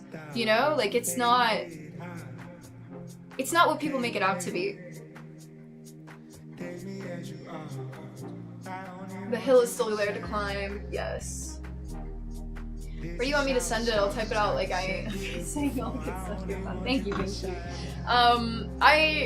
You can email it to me. I'll figure that out in a second. I'm gonna go grab my tea real quick though, guys. Let me change up what we got going on here on YouTube. Whew, I feel like I just said a lot. But that's okay. That's alright. Let's do a little more music for a bit before I intake more information. I appreciate you guys so much. Yeah, I'm not trying to be spicy with anybody about like the job thing. It's just, I'm doing the best I got. You know, the best I can with what I got. That is for sure.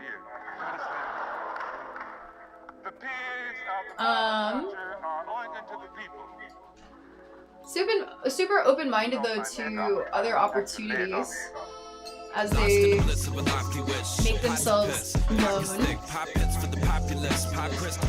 But for now, yeah, I just have to do all this organization, and I'll probably be posting a lot to my Patreon. And I might open myself up for consulting, because even if I'm not going to be doing the modeling work forever, if I have to quit this because of this case or something, I think I have a lot of really valid and valuable information for people who do want to do the work.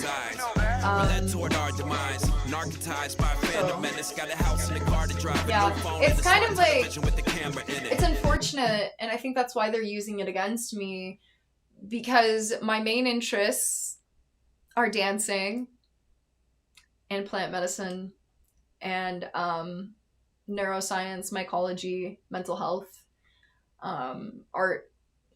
And I know that my body is art. And I know that like the things that I create are art. But I understand it's not seen that way by some people. So yeah, I'm considering the route of maybe going back to school to be a lawyer even, because there was this, we can maybe watch it later, there was this podcast with a former drug prosecutor turned psychedelic attorney that I just found so interesting.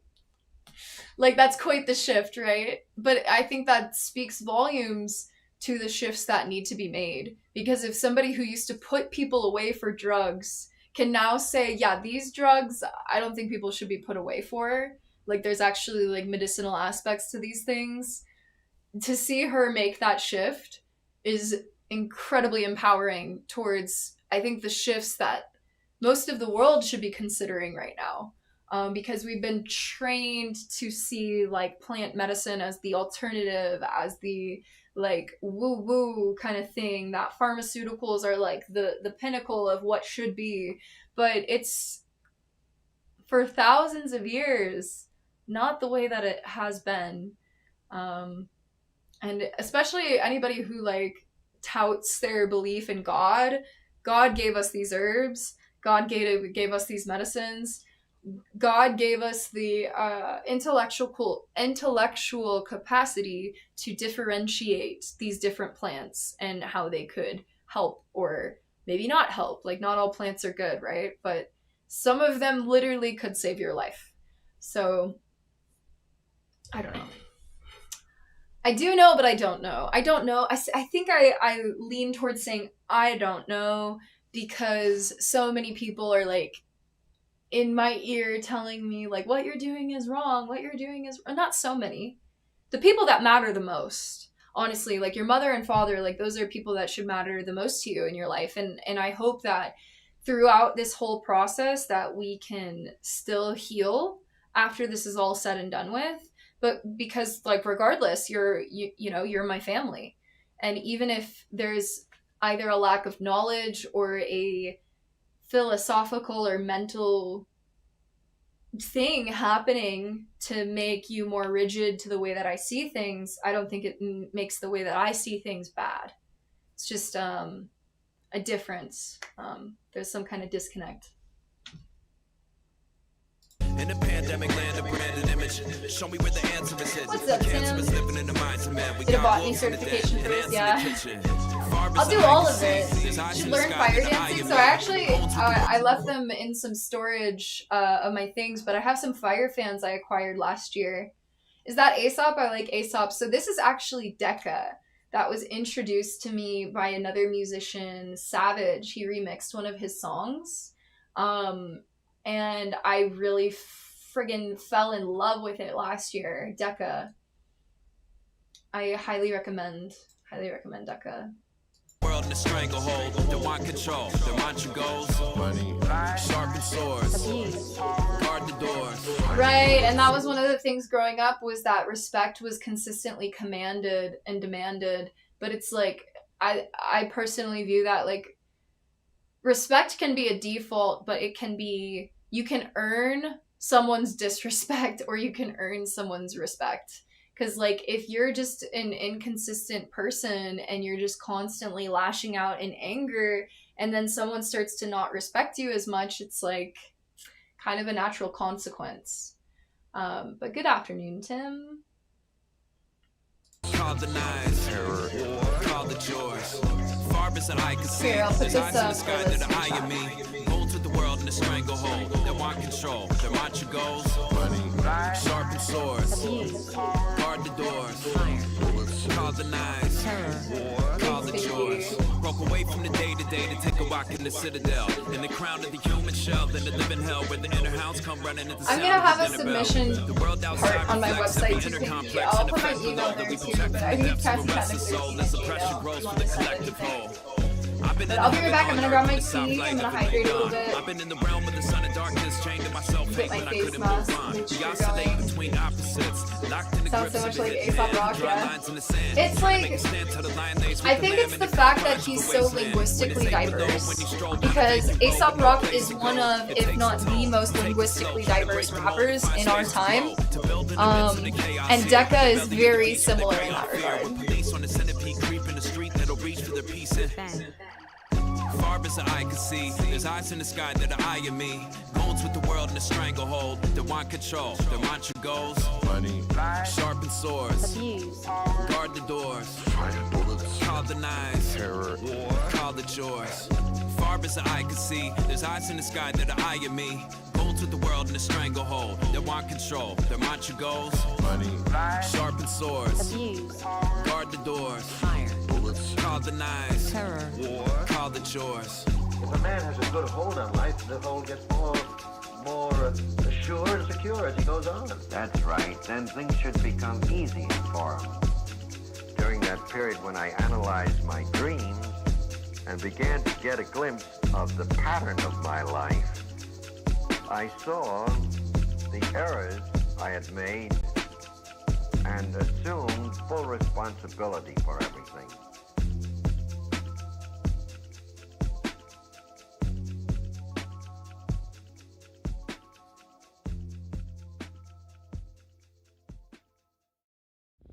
Cast skyward by strange magic of sun, rain, wind.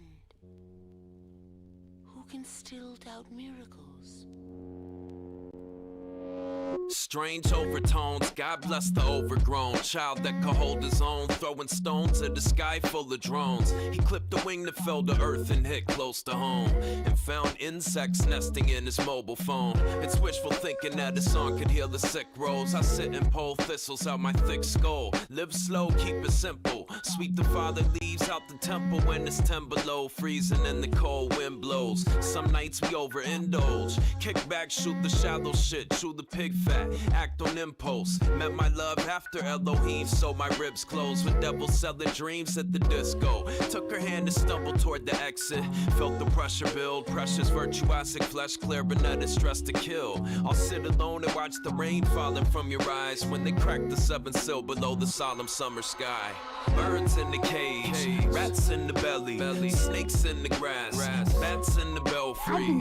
About the ocean that professed love to Ishmael, I sifted through the serpent like intestines of a sick whale. That sounds dangerous. Beneath the sleep-like veil, I read the stomach lining of the beast like braille, and walk the street feeling like my feet might fail. That's how I learn. You can do it too. I'm learning not to hold my tongue, but how to hold a tune with a drop of golden sun leaking from an open wound. Below the full moon, reposing in the womb, sticking acupuncture pins in your thick skull balloon.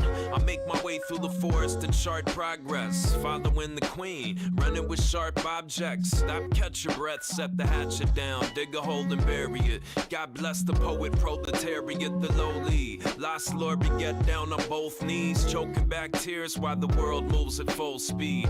You give them time, they'll pilfer the village blind. What's ill is they're building shrines to realists and Philistines, and hide shame with pride. I'm guilty of the same sin, born with the same snake attached at the brain stem. Strange, beautiful things losing their wings, from heaven's promised heights to the crucible flames. Listen, birds in the cage, rats in the belly, snakes in the grass, bats in the belfry. About the ocean that professed love to Ishmael, I sifted through the serpent like intestines of a sick whale. That sounds dangerous. Beneath the sleep-like veil, I read the stomach lining of the beast like braille, and walk the street feeling like my feet might fail. That's how I learn. You can do it too.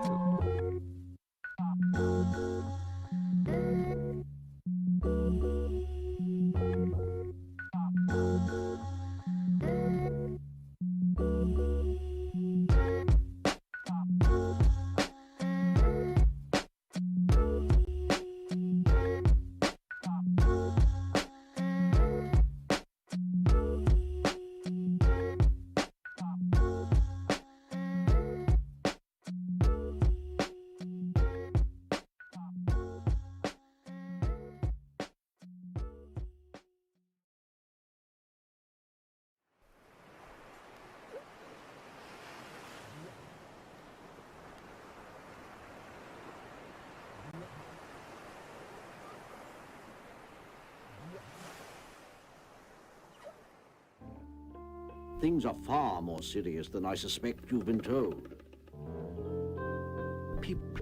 People are dying up here. And that isn't the end. Well, how did all this happen? We have been completely cut off from Earth. Any chance of restoring contact? Very little, sir. We've lost all direct communication. I gave him 2 16s and a lucid dream, with the muses playing theme music on a super string. Watch me do my thing when the hypothermic stings. I can intervene by turning Mr. Hyde to Mr. Clean. From lean, mean, dope, sick fiend to pristine. Stick to piffin' nicotine. Quit menacing the scene. Get medicine from clinics. Say your penance when it's finished. Then it's venison the vintage rented tinted limousine. Big things, big screens with big brothers, ugly mugs. Selling us a pyramid scheme like a fucking drug. Love died with the troubadours. Now it's all ego driven. We're fetal position with the needle dripping. A foul ecosystem. Keep on living. Be persistent in the prison where heaven and hell are equidistant. Give them 2 sets. Marie Antoinette next. Stakes as high as in the cassette deck. Take it back. Take it back.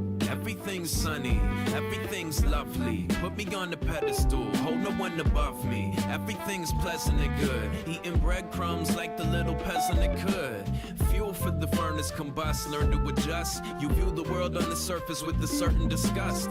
Everything's sunny, everything's lovely. Put me on a pedestal, hold no one above me. Catch a stone cast at your dome by your self-righteous sinner that is send Gestapo to tap your phone. I got the blues, got a lot to lose, got the news so-and-so pass. Check the database for slideshows and photographs. You grow detached from your chosen path, lose control and crash on the overpass. Motionless, focused inward with loved ones howling like 1,000 Ginsbergs with pinched nerves. Robert Johnson gave me his guitar pick. I could play super strings and rap about my hardships. You collide through your teeth and spoon feed them arsenic. Who could stoop the lowest? Who could fall the farthest? It began when we took an apple off a tree limb. Sweet sin, sustenance to sink teeth in. Took a risk and got 86 for high treason. The pivotal moment, simple components defy reason. Everything's sunny, everything's lovely. Put me on the pedestal, hold no one above me. Everything's pleasant and good. Eating breadcrumbs like the little peasant that could. Starvation, humiliation, despair, frustration, every goddamn thing. For all your ills, I give you laughter.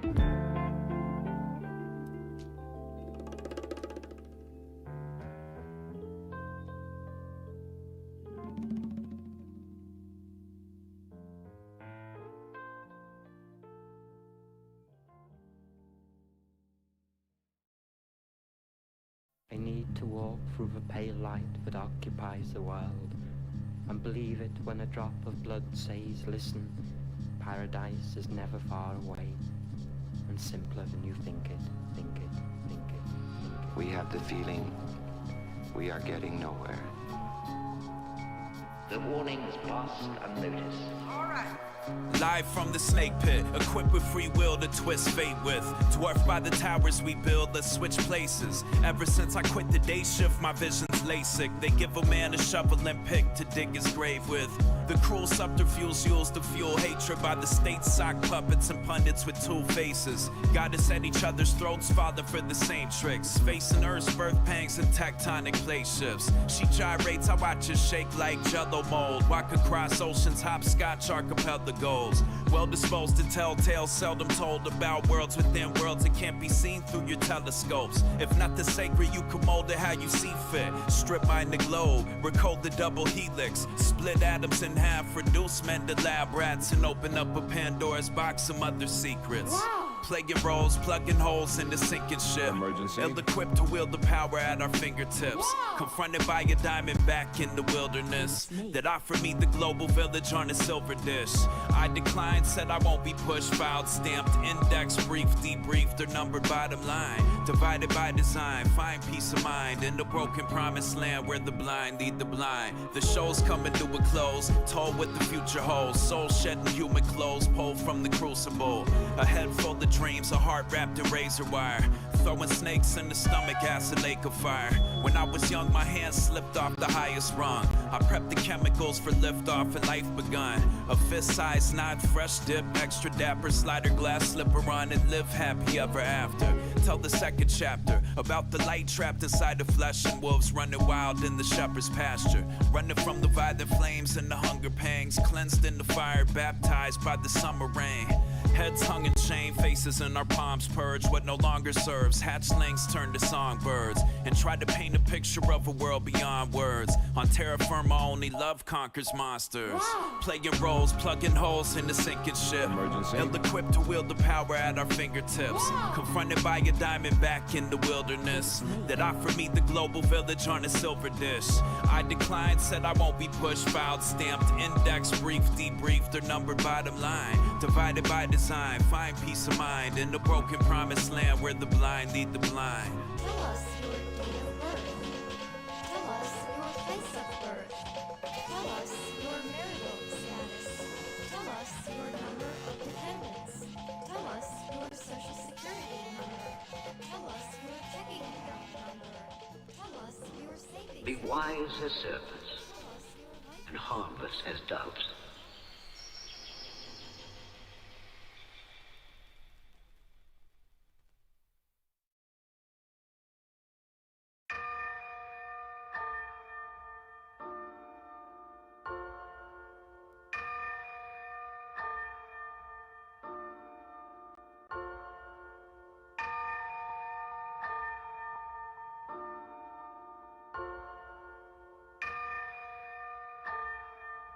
One, two, three.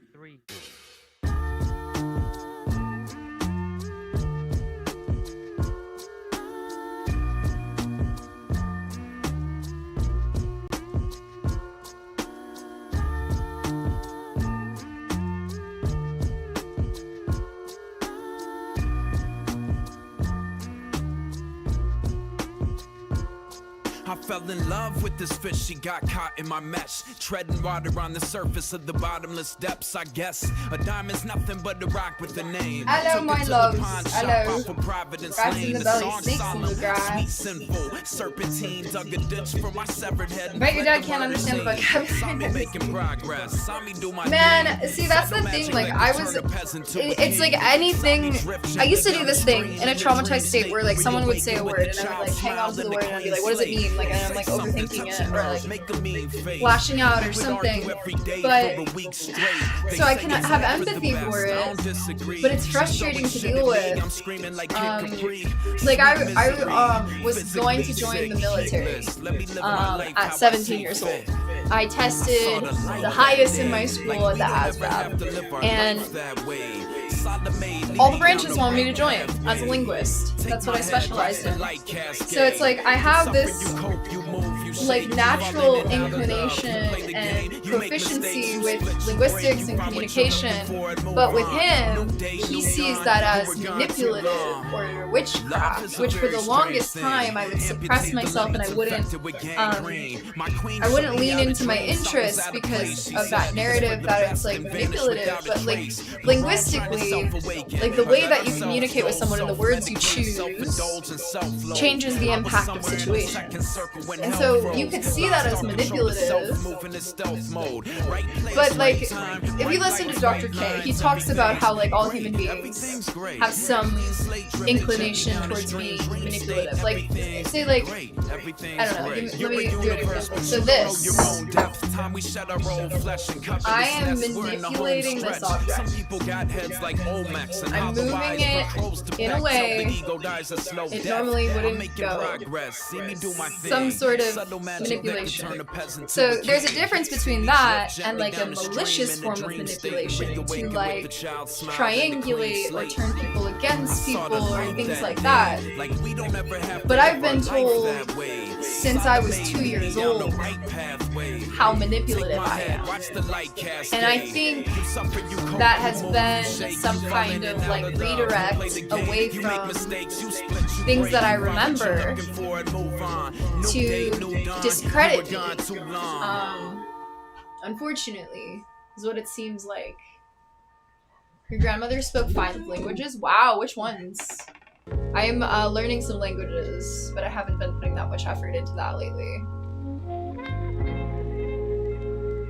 Cool music. I do like this music. I want to make tracks like this for rappers to rap too. Ooh, like making beats? Cool.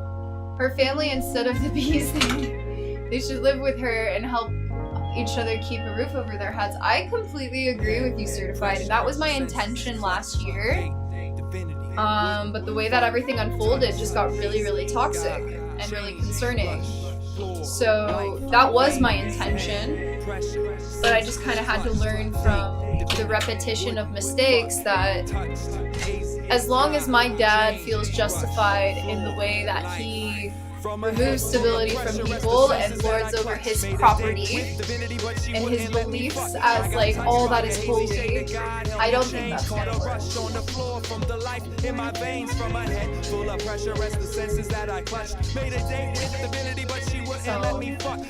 I kind of asked my mom last time too, like, is this your decision? Is it his? Like, is your name on the house? Like, is this your choice too? You know, because in the past it would very much appear to be like she's just going along with what he says because he's so much older, you know, and he has more power. He spoke Russian, Polish, German, Ukrainian, and English pretty well. Nice. Root language to Russian called Slavic. Ah, nice. I'm tired out by the distances achieved. Walking in my sleep, thoughts got shifted since the high. Got a tad too deep, asked dad to keep cool. I call him back soon as I resume normal and get out of this bathroom. And call management to seek some reimbursement for the nerve endings that burnt from the first hits. From a head full of pressure as the senses that I clutched. Made a date with divinity, but she wouldn't let me fuck. I got touched by a hazy shade of God, helped me change. Caught a rush on the floor from the life in my veins. Head full of pressure as the senses that I clutched. Made a date with divinity, but she wouldn't let me fuck. And I got touched by a hazy shade of God, helped me change. Caught a rush on the floor from the life in my veins. So fuck needles, fuck smoke, fuck lines that make the sinus choke. Fuck chases, trails, fuck waves and rails. Fuck hangovers, fuck hallucinations, regurgitations, mandatory sentences, and you ain't tracing. Blind my insight and all the common sense. Give me inhibition, kill the superstition and the confidence. Built a tolerance, now it's more that I consume. And when it pours up my room, the world's whores will croon in unison. Unify the eulogy. Autopsy pages read euthanasia, i.e. irony. Well, here I be within a pool of my drool, sedated, windows dilated, comatose, life overdose. Tell Jacob Miles, keep it wild style. I promise I'll smile and check the floor. God's got nice tile. Tell Jacob Miles, keep that shit wild style, and I'll smile and check the floor. God's got nice tile. From my head full of pressure as the senses that I clutched. Made a date with divinity, but she wouldn't let me fuck. And I got touched by a hazy shade of God, helped me change. Caught a rush on the floor from the life in my veins. From a head full of pressure as the sense that I clutched. I made a date with divinity, but she wouldn't let me fuck. And I got touched by a hazy shade of God, helped me and caught a rush on the floor from the life in my veins. Head pressure, senses, clutch, date, divinity, wouldn't fuck. Touched, hazy, God, change, rush, floor, life.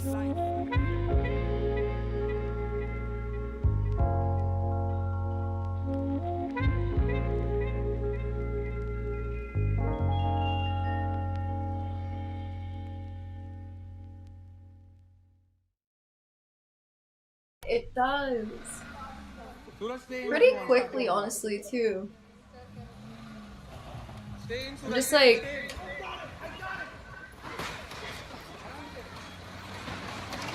I don't know, anytime I'm going through something, I like to change my hair.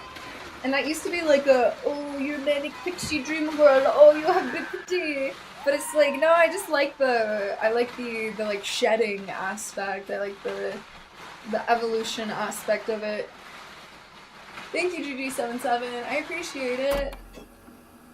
We'd start out into a fairly basic song, and then thanks everyone for being here and bearing with me through the chaos. I really appreciate it. I've made a lot of big shifts and moves because I'm just trying to do the right thing, but I honestly just feel like I've been putting roots in Colorado since 2016, And I really feel like this is a really important place to me and a place that I want to be. And yeah, I'm excited to root more. I was looking at houses to buy last night. I'm already in the midst of purchasing a piece of land. It just doesn't have anything on it. So I was thinking like getting another house or something would be really good for me and my family. Let's kill the drama with Belladonna and Hemlock. Soundboy kill the noise till you can hear a pin drop. Mem knock devils assemble beneath the full moon and slow dance the night away until the first light of day. At sunrise we come together like a Beatles chorus. Darkness retreats when it sees the light creeping towards it. We're killing time, time's killing us. Years pass like days, but you're feeling the rush. It's all one. Everything moves to the rhythm. Late night she gets right and moves to the rhythm. Find what you're looking for. It's so crazy. They literally put in their affidavit that I wanted to attend the psychedelic science conference. It's literally a conference with professionals, like people who pay hundreds if not thousands of dollars to attend because it is their career. It's such a beautiful thing that they're distorting. It's such a beautiful thing. Hi Awaken, how are you doing, love? Definitely go get some food, Pinky. I'll be on for a bit. I have a lot of stuff to organize, and I was doing my other streaming thing while doing this, but this platform I feel more comfortable like talking here and like I can share videos here, like as I'm researching. So. Tricks to exist within the machine. See a sunset, clouds part ways like people do, but I can spend make these awesome concrete donut houses for cheap. I've heard of that actually. Time's killing us, years pass like yeah.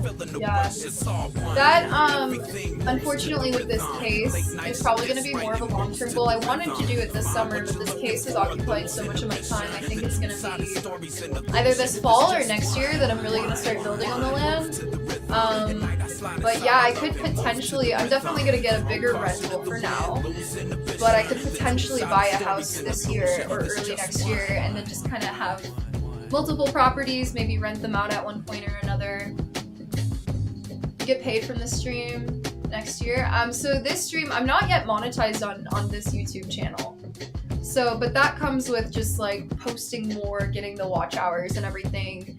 And then that's like closer to monetization. My Twitch stream is monetized. Everyone who's watching my Twitch stream, I believe that goes towards ad revenue I'm accruing. YouTube, the watch time does help because that gets me closer to the point where I'm starting to get the ad revenue via watch time. It's just all like kind of like a process, you know? But I, of course, you know, get direct donations. I have a Venmo I just set up. I'm working on my GoFundMe for this court case. But yeah, I want to see if people will pay me to work out. I mean, I get paid to work out on other platforms. But like, I would say if you're on a fitness journey, just do it. Just post it. Because like, that's some of the content that I've consumed the most over the years is like watching people on fitness journeys. And if anything, just do it for yourself, like your own enjoyment and your own, like looking back on it, you know? I have a fitness channel. I don't think I've really used it much in a few years, though. I've considered doing it again. My friend that was visiting recently, she spoke of wanting to maybe do something like that, so it'd be cool to like collaborate with others on that journey. I'm doing alright, Awaken. What's the news, Pinky? And if I got one wish, I'd probably waste it trying to make myself an optimist. It's ironic because most of my thoughts are positive. Just hop in the whip.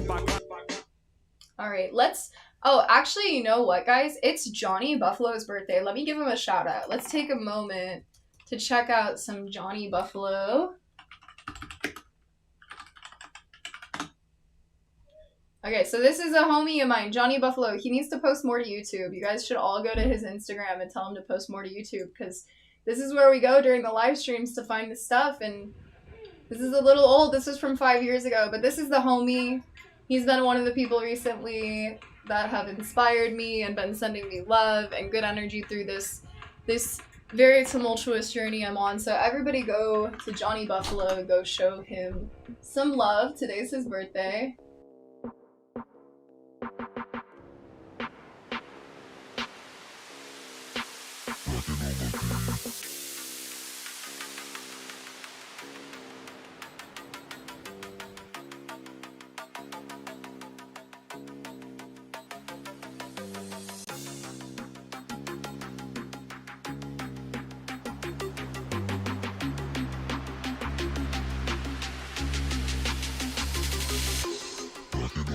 Okay, but yeah, definitely go check him out. This is a little bit different style of what he's doing now, but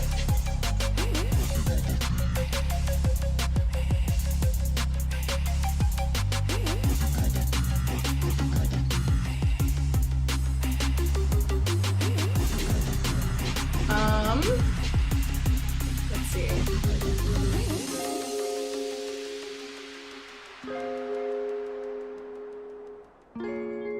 I think this is when I first heard him perform well, no, this one might be actually more recent than that. But I saw him performing at Black Box in 2023 when I moved back to Colorado. So I was like, oh yeah, he's so dope. And then like I just interacted with like another person in the freestyling realm, and then like he followed me back, and then he was just like gassing me up, sending me good energy. So send him all of the good energy. It's his birthday.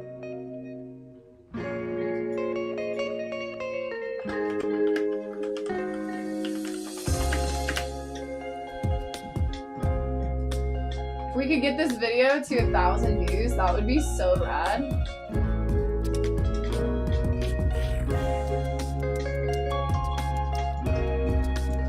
Hottest summer on record? This summer is the hottest summer on record? Really? Wild.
Love me some night tapes.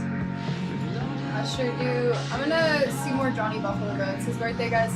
It's his birthday. Go say hi to him for his birthday. I dare you. I double dog dare you.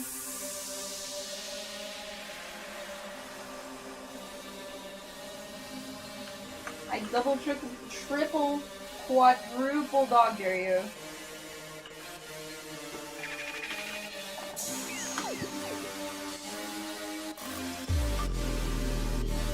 I swear to God, the only messages I get on text, or most of them at least, are just like spam messages.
Creeping on what?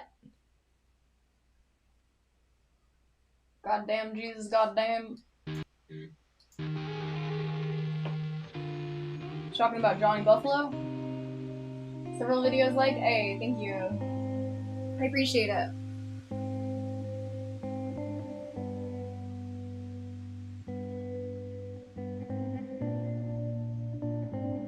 The white in his hair is so majestic.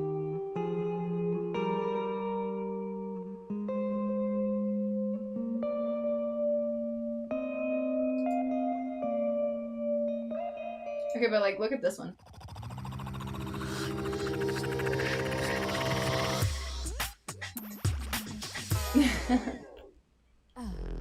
And a little longer reverb.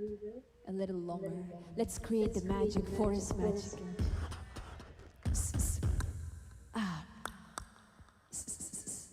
Beautiful, thank you.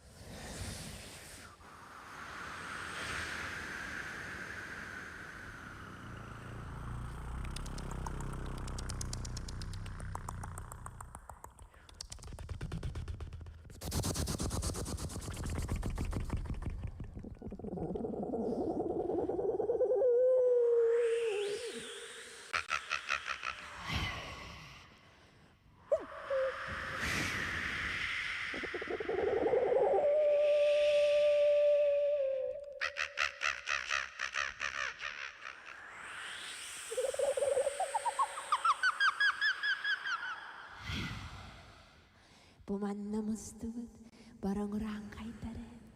Barların ürdeki arayılar martı doydum içlere allara doydum bağlara. Barların algısta. Arangatçılar.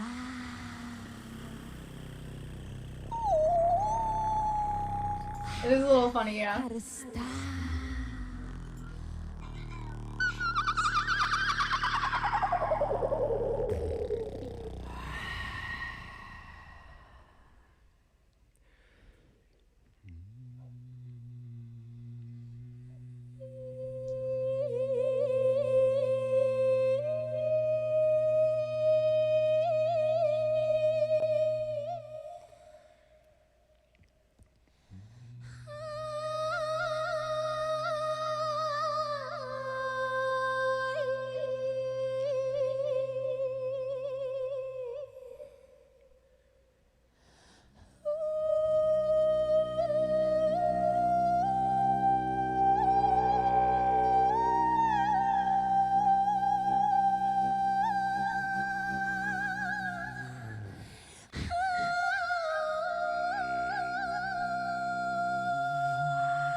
She rapping in dolphin language, dolphin, dropping dolphin bars.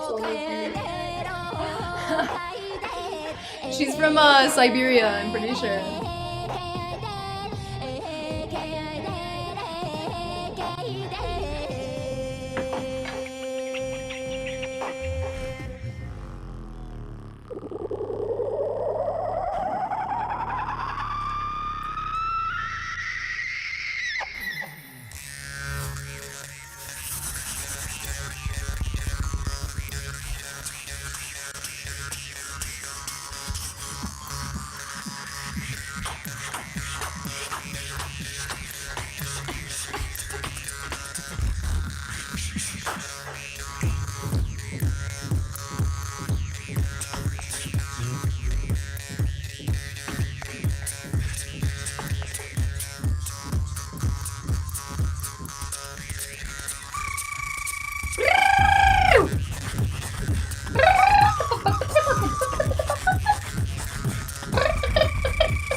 Hey, thanks Johnny Jabroni, I appreciate you.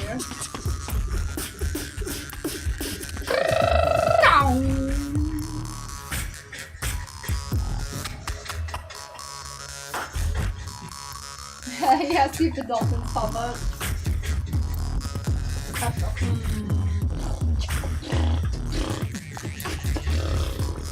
I cannot beatbox, but I like to imagine someday I'll be able to.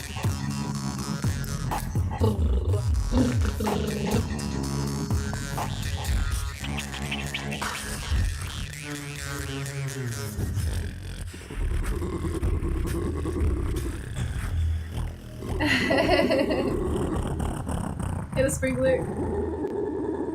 Wait.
Johnny, you gotta follow Johnny. The Johnny's gotta combine, man. I know so many Johnnies with Johnny energy that are dope as fuck. Y'all all need to hang out.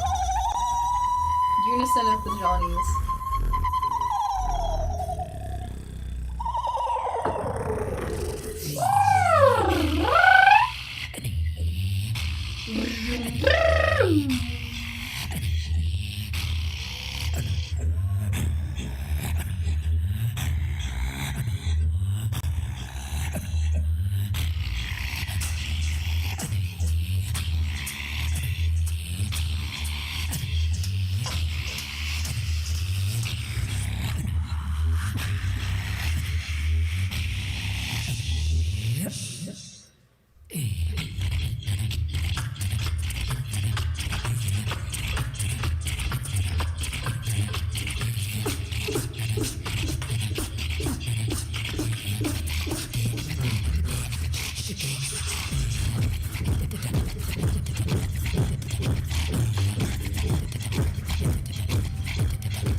Martin?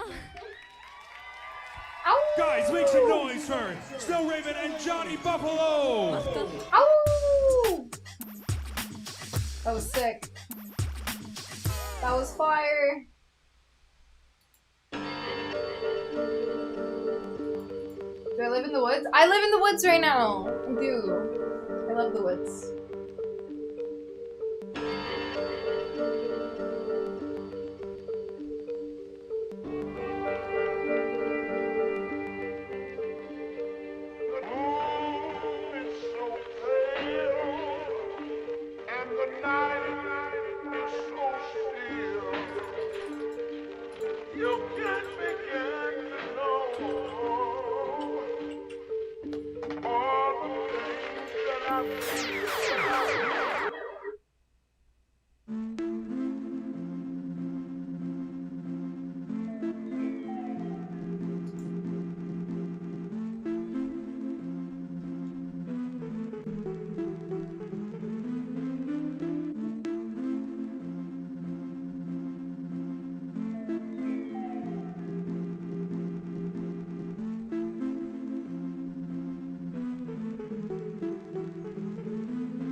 Before I cut it.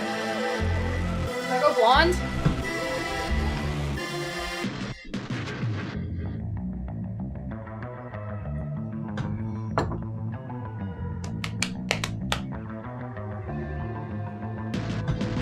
I fantasize about losing touch with my humanity. I can't apply. Please stop staring at me with those my sealing mind.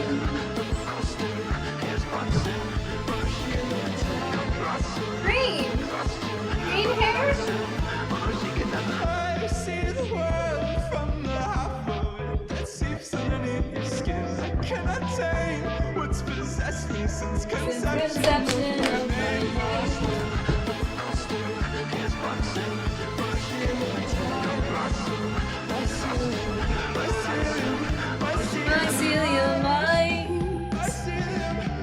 Mycelium,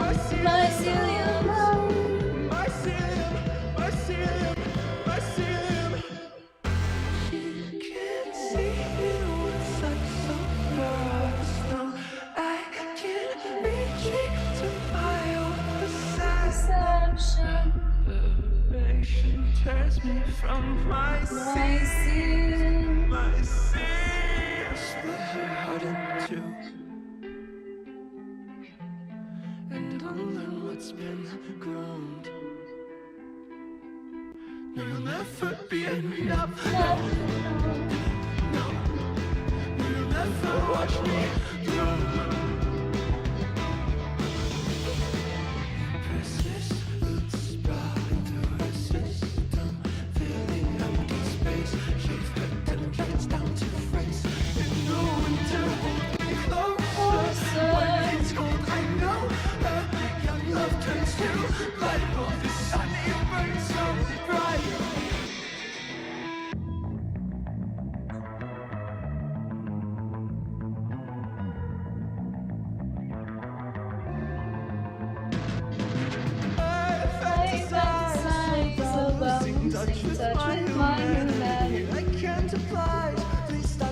Staring at me with those nice eyes.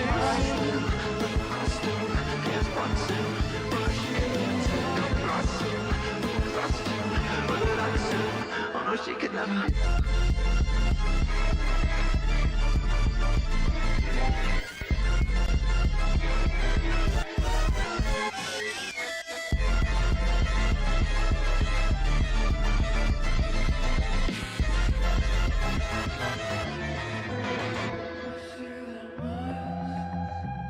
Mycelium, mycelium, mycelium.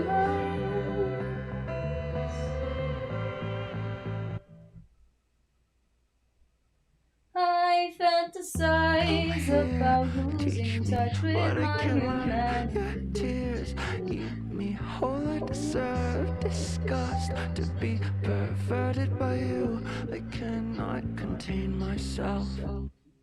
My tongue sleeps when your eyes go red like rum. Sweet before the descent. You speak things I don't want Oh to yeah, hear. Suburban. That seems like the type that would do something like that. Aw, yeah, for sure, Donnie. I do doing that. I do give good hugs. Mascara pops. You're killing the brain. You're killing the brain. You're killing me. You kept a dirty secret since the start, and now you're finally clean. And now I'm taking a pill for somebody else's fucking ripe disease. We laid in bed for 6 nights, lost all virginity, got drunk and fucked until we cried, and sucked face like a leech. Can't look at you, no, not at your face. Keep hearing your breath, increasing pace. Mascara pops, you're killing the brain, you're killing the brain, you're killing me now. Can't look at you, no, not at your face. Keep hearing your breath, increase with this pace. Mascara pops, you're killing my brain. Hi, Ryder. You're killing me now. Oh, it's about to be 420. 420. Praise Jesus. Thank you, Jesus, for the herbs you and Father God have blessed upon this planet for medicinal purposes and for love and unity and respect for all creatures and all beings, and for the catnip that belongs to the forest and to the cats of the world. I thank you, Jesus' name. Amen. And I will be right back, guys.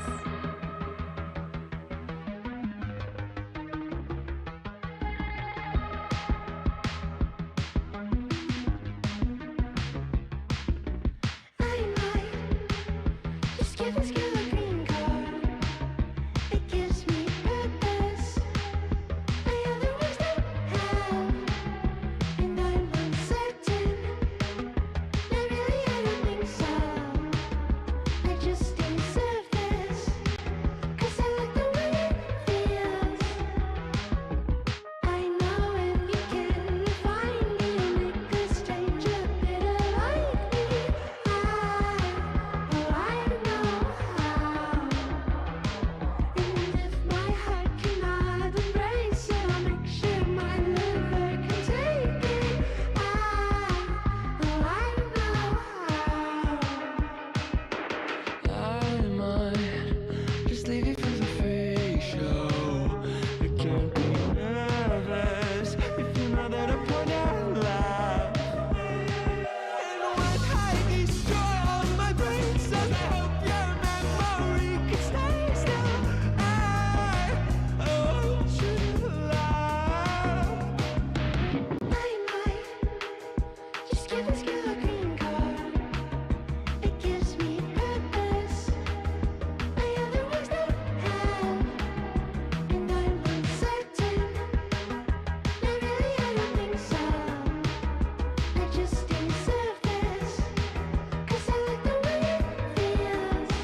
Faux show. Derek's up there. Oh, nice, Peter. That sounds like fun. Oh, that's so cute.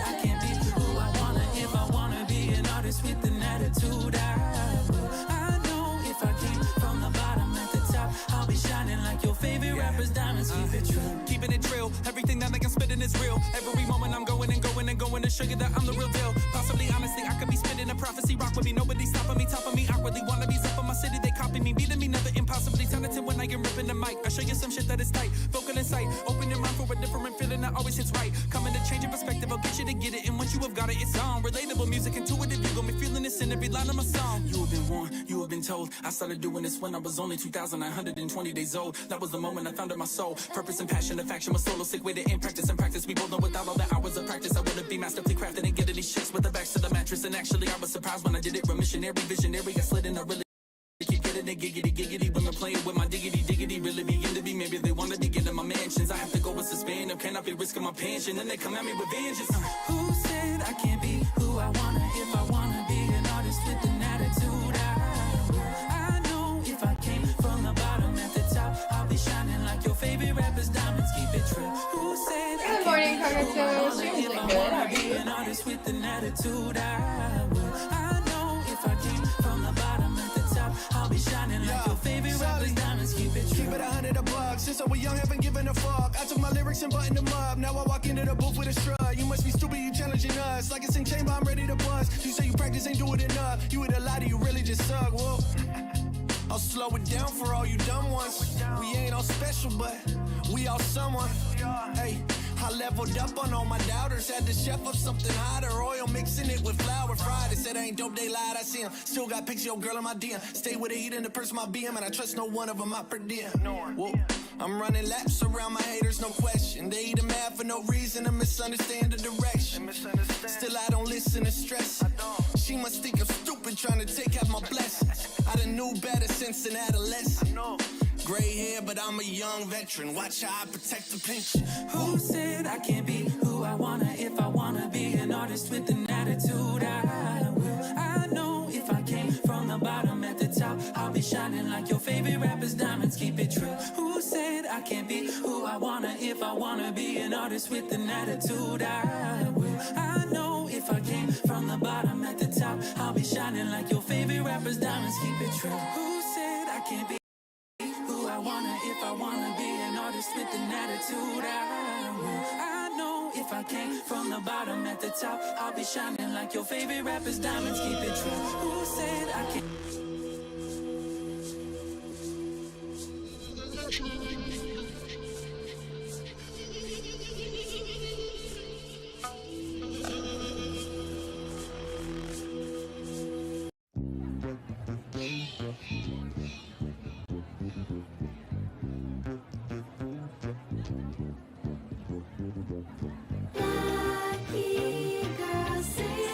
I'm like number 333. I've been waking up early, looking in the mirror, my skin getting clear, oh yeah. Beating my way through life, stretching every day, and I'm journaling at night, cause I ain't know when I get back in alignment, everything effortless. I ain't know when I don't stress, I stay blessed, chilling in my vortex. L-U-C-K-Y, I consciously create my life. I got the L-U-C-K-Y, I trust the universe will provide. L-U-C-K-Y, I stay focused and glowing 777 vibes. I got the L-U-C-K-Y, my words are spells, so I sing these lines. Lucky girl syndrome. La la la la la lucky. Lucky girl syndrome. Lucky girl syndrome. La la la la la lucky girl. Lucky girl syndrome. Looking back at 2017, I achieved everything that I dreamed thanks to manifesting. I attract health, peace, and prosperity like Tish got shoes on my feet. I'm so lucky. A sprinkle of Delulu. Who knew a pendulum and gratitude made my dreams come true? I cast spells so bad vibes I'm immune to. I use a tarot deck, no voodoo. L-U-C-K-Y, I consciously create my life. I got the L-U-C-K-Y, I trust the universe will provide. L-U-C-K-Y, L-U-C-K-Y. I stay focused and glowing 777 vibes. L-U-C-K-Y. My words are spells, so I sing these lines. Lucky girl syndrome. La la la la la lucky. Lucky girl syndrome. Lucky girl syndrome. La la la la la lucky girl. Lucky girl syndrome. Got luck in my life and I ain't afraid to show it. A little bit of love and a little bit of luck. I'm drunk off luck and you know that I know it. A little bit of love and a little bit of luck. You got what? I got luck.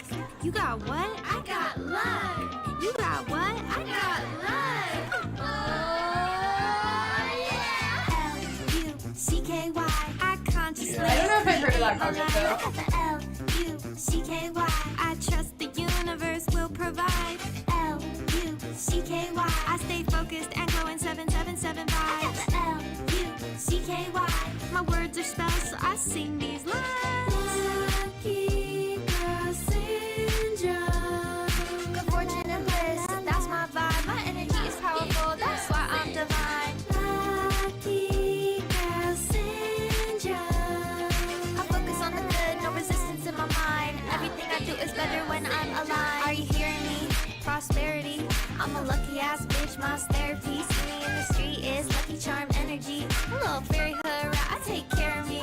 I'm drunk off luck, high on life. Got luck in my cup, yeah, that's my vibe. Art of allowance, my clarity. I'm a deliberate creator of my reality. I'm so lucky.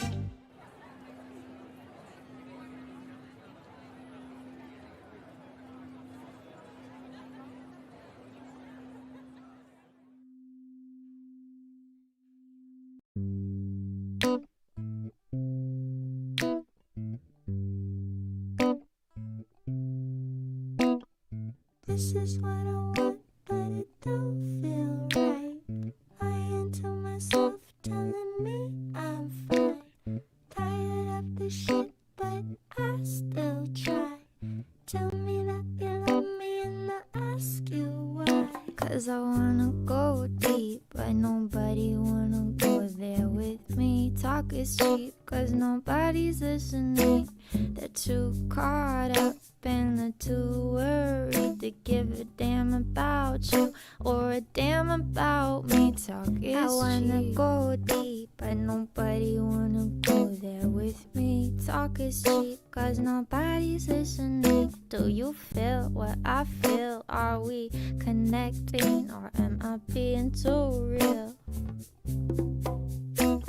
The city never sleeps, I've been up since 5.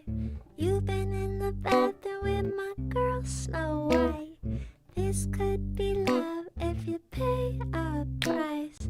Baby, it's whatever helps you sleep at night. Cause I wanna go deep, but nobody wanna go there with me. Talk is cheap, cause nobody's listening. They're too caught up and they're too worried to give a damn about you or a damn about me. Talk is I wanna cheap. Go deep, but nobody wanna go there with me. Talk is cheap, cause nobody's listening. Do you feel what I feel? Are we connecting or am I being too real?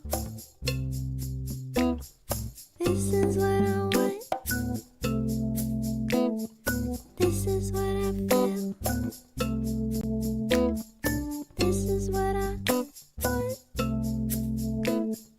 This is what I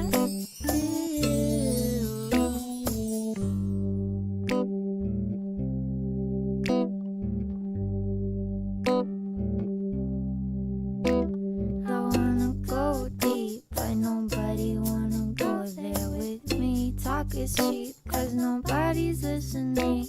They're too caught up and they're too worried to give a damn about you or a damn about me. Talk is I wanna cheap. Go deep, but nobody wanna go there with me. Talk is cheap, cause nobody's listening. Do you feel what I feel? Are we connecting or am I being too real?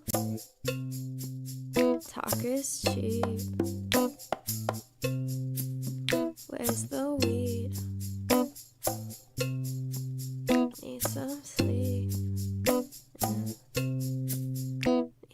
in peace.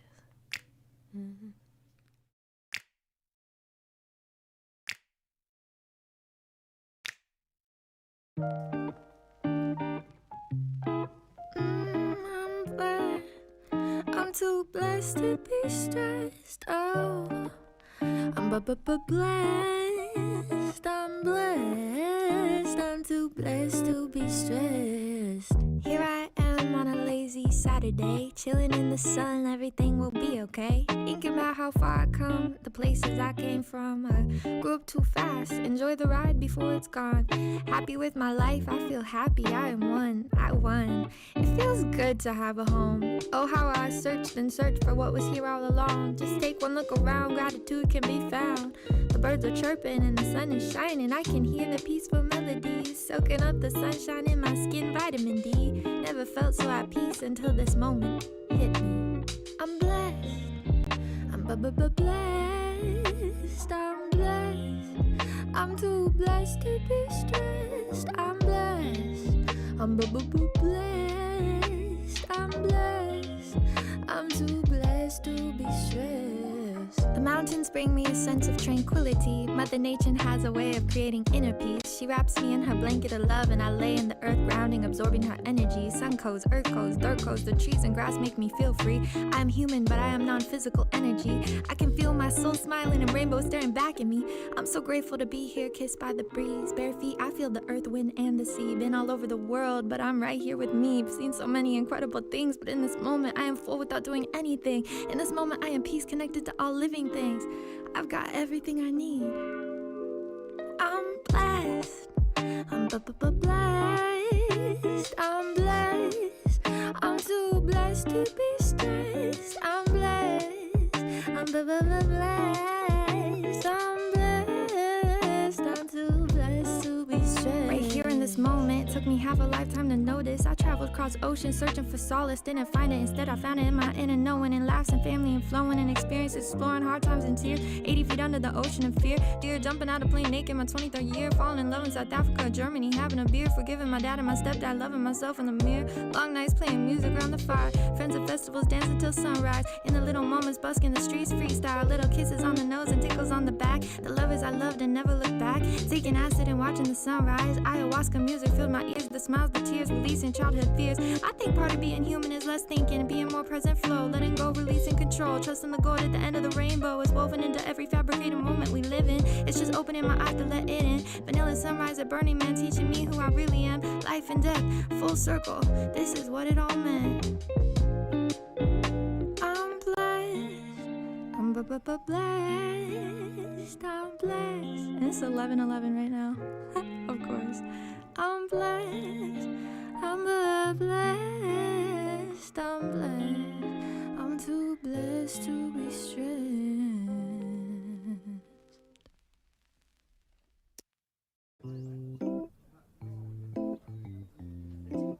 La da da da da dum.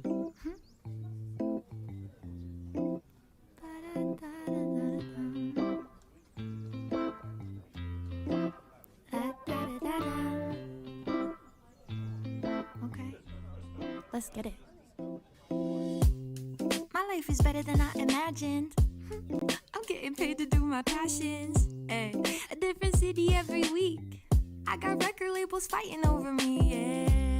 But what they don't know is I'm homegrown. I'm self-made, independent since day one.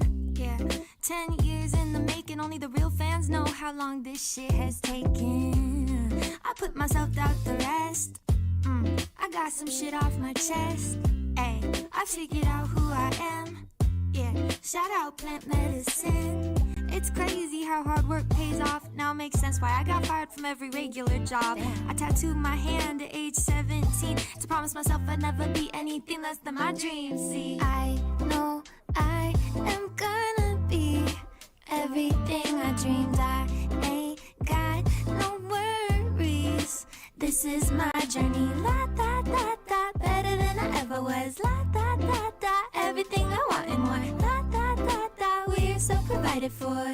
Yeah, this is what the journey's for. Single mom, long nights nights in the club, trying to provide and follow my dreams, man, I almost gave up. Most days were hard to wake up, wasn't always peace and love. Trust me, the dark times were rough, but that made me level up, yeah. And thankfully I did, I had to switch my perspective. I went from using food stamps to now paying mom's rent. And I'm about my mama's house and a real nice car. Do some humanitarian work on a house and a farm. And then I'll meet my soulmate, and he'll be calling me darling. We'll have some goats and some chickens in a cute ass little garden. I got these good ass friends, and I got good ass ass. I got a body, make 'em want me with this cute ass laugh. Your health as well, stay humble, confidence, know your worth. Get back to others, baby, don't forget to do your shadow work. Cause we're reflections of each other. Love your sisters and your brothers. One big family, light it up for the lost legends and our lovers. I know I am gonna be everything I dreamed. I ain't got no worries. This is my journey. La da da da, better than I ever was. La da da da, everything I want and more. La da da da, we're so provided for. Yeah, this is what the journey's for. Ooh, yeah. We're so provided for. This is my journey. La da da da, better than I ever was. La da da da, everything I want and more. La da da da, we're so provided for. Yeah, this is what the journey's for.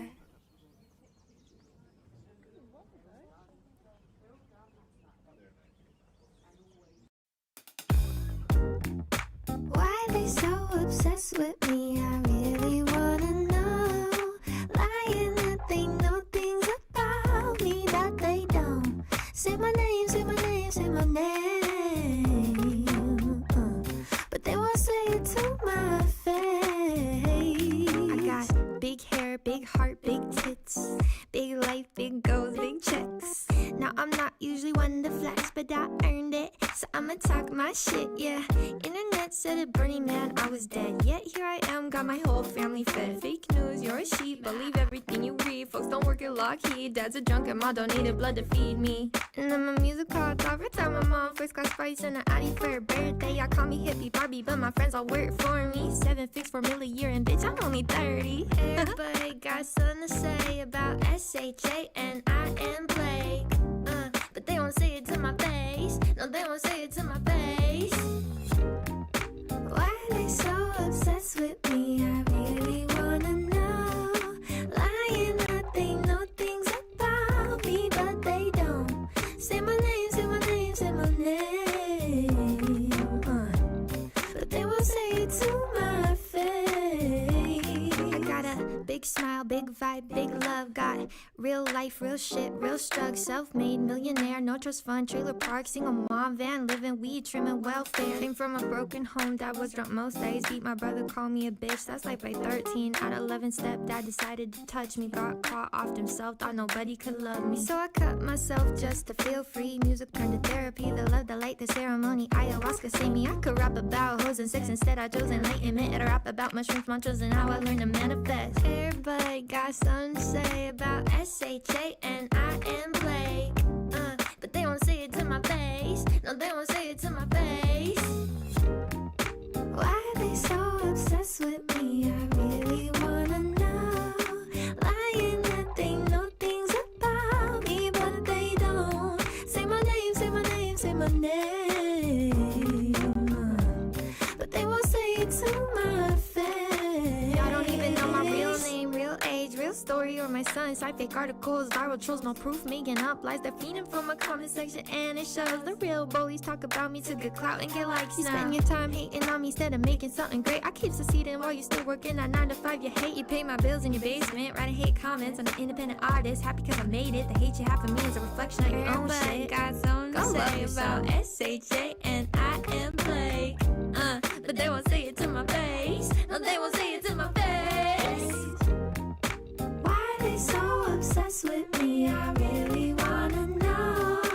Lying that they know things about me, but they don't. Say my name, say my name, say my name. But they won't say it to my face. You know self-love? Yeah. It's like a superpower. Let me tell you. Yeah. Yeah, yeah, yeah. Everything I do for me. Don't you see? I'm my top priority. Nothing beats when I'm good with me. I own myself, nobody's property. Yeah, self-love, the best medicine. I eat it up like it's my vitamins. If I get sick, I prescribe a hot bath and gin. Massage my tits and remind myself I'm the shit. Yeah, don't forget. L-O-V-E, L-O-V-E, L-O-V-E, me. I love me. It's okay to not be okay. It's okay to have a shitty day. I give myself permission to feel. Let it out, be real. Everything I do for me. Sing it with me, I love me. Sing it with me, I love me. Yeah. Everything I do for me. Sing it with me, I love me. Sing it with me, I-L-O-V-E-M-E. I say my affirmations daily. I've been living in a daydream. I've been laughing just for fun. Not worry about what the future bring. My height just right, my weight just great. I'm exactly how I'm supposed to be, perfect in my own way, yeah. And I'm so glad to be me. Yeah, I'm so glad to be free. I figured out when life throws lemons, I just make mushroom tea. Sometimes I get down, contrast is just waves. I promise it always gets better. Be grateful for the change. L-O-V-E, L-O-V-E, L-O-V-E, me. I love me. It's okay to not be okay. It's okay to have a shitty day. I give myself permission to feel. Let it out, be real. Everything I do for me. Sing it with me, I love me. Sing it with me, I love me. Yeah. Everything I do for me. Sing it with me, I love me. Sing it with me, I-L-O-V-E-M-E. Self-love, oh, self-love. Self-love, oh, self-love. Self-love, oh, self-love. Self-love, oh, self.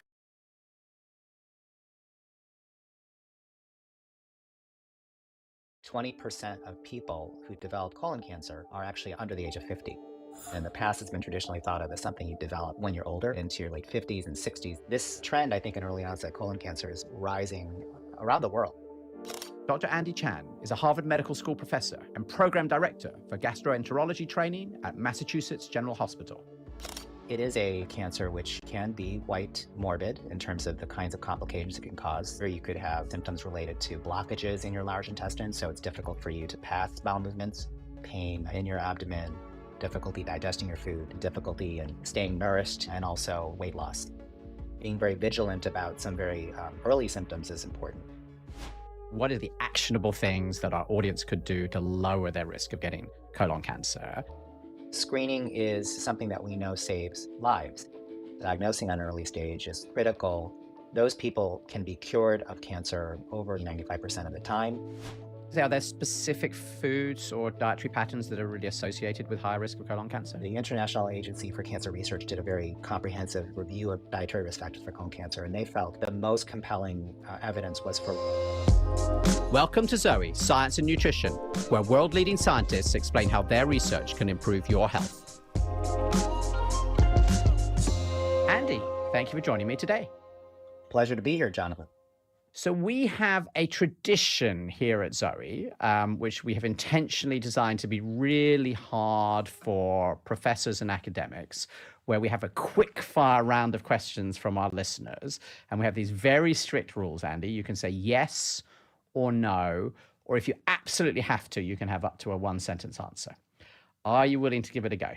Okay, I'll give it my best. All right, brilliant. Is colon cancer a risk for people under 50? Yes. Is there a link between colon cancer and your gut microbiome? Yes. Can inflammation increase the risk of cancer? Yes. Could the way you cook your meat affect whether you get colon cancer? Yes.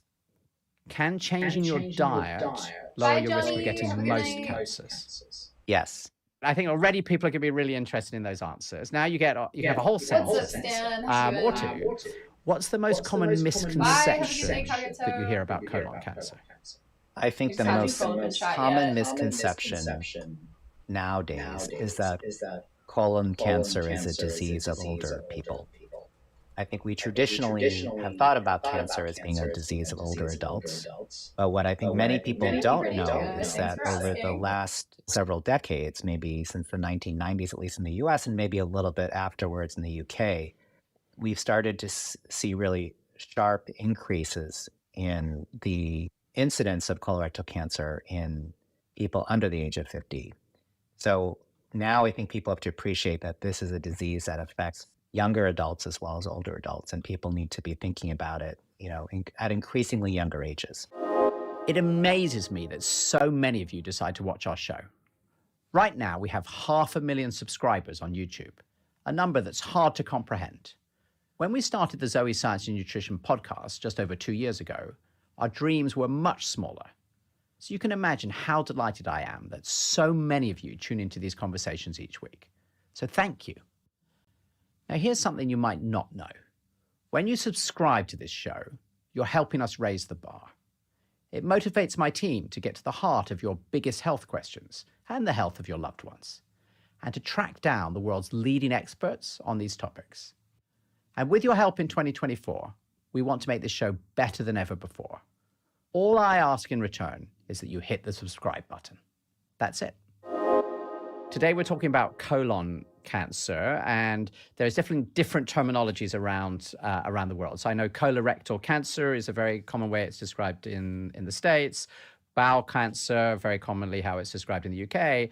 And so consistency, we agreed we were going to call it colon cancer today and hopefully make that work across the globe. Now, just as you've just been saying, the first thing that I wanted to mention is that when our team began researching this episode, one of the things they immediately uncovered was in the last few years, these instances of colon cancer have been increasing at an alarming rate in people under 50. And the second thing I want to mention is that when we asked our audience for questions about the topic, by far the most common question was, when should I start getting screened and how often?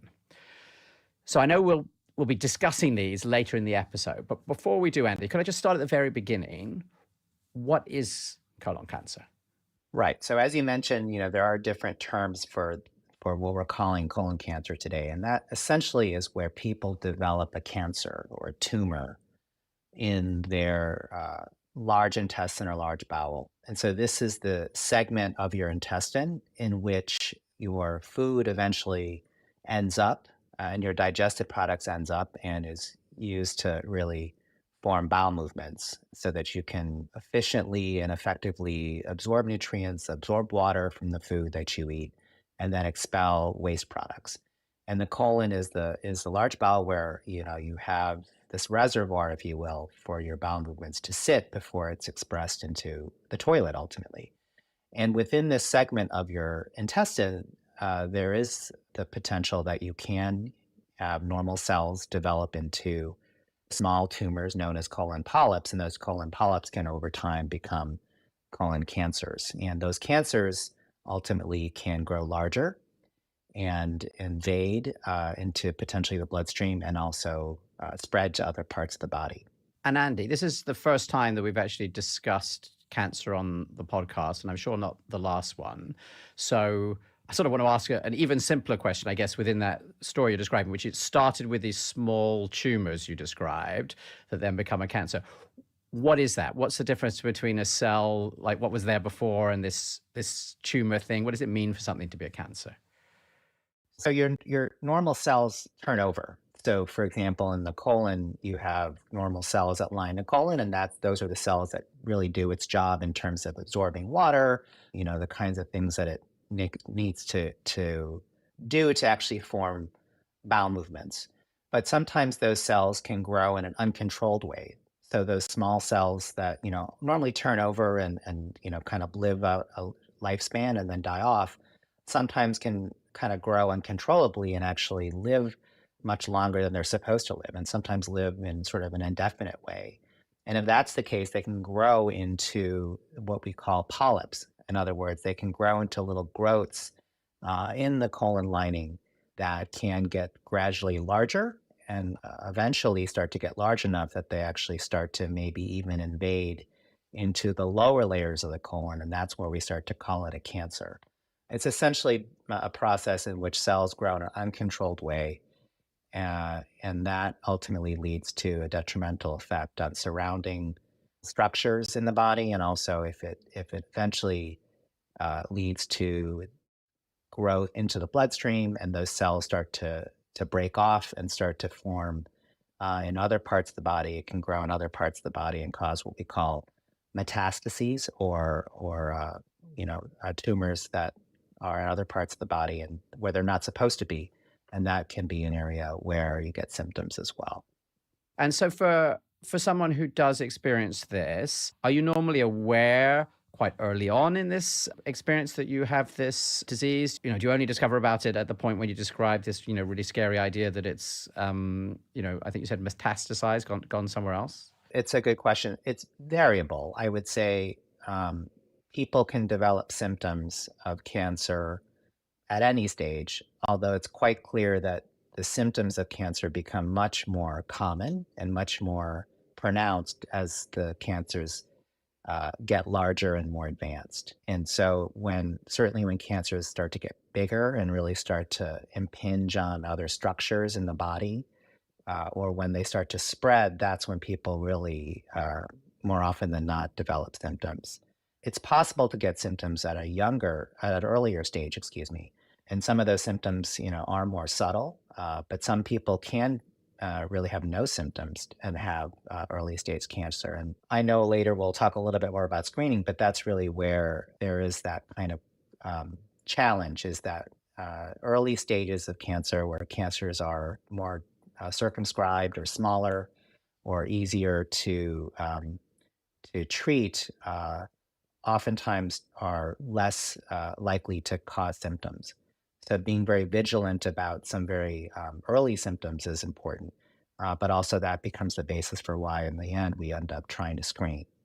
All right, so you scared everybody listening to this at this point. I think that the natural following question is, who normally is affected by this? Like, how common is colon cancer? And do we understand why someone might get it or not?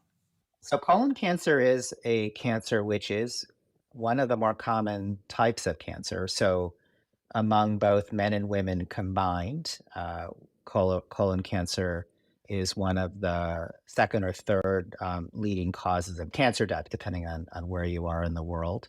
Certainly for women, lung and breast cancer are ahead of colon cancer, and for men, lung and prostate cancer are more common than colon cancer. But when you combine men and women, colon cancer becomes, the second leading cause of cancer death.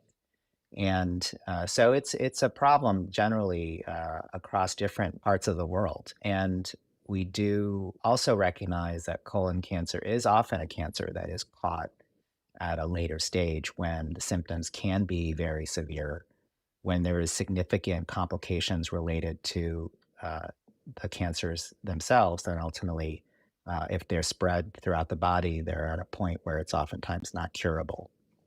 Got it. So what you're saying is because of the type of cancer, often it's quite developed by the time you see it, and therefore there's a higher risk that it might have already spread. Andy, is that what we're saying? And that there's it's going to be harder to deal with.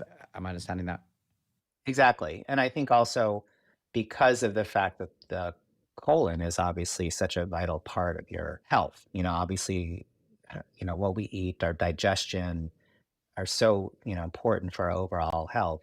When there is a cancer in the colon, it can be really devastating in terms of symptoms because of the kinds of things that can develop from that cancer in terms of the difficulty in staying nourished, being able to pass your bowel movements, also the pain that can result from cancers in the colon. So it can be a very difficult and challenging disease when diagnosed late.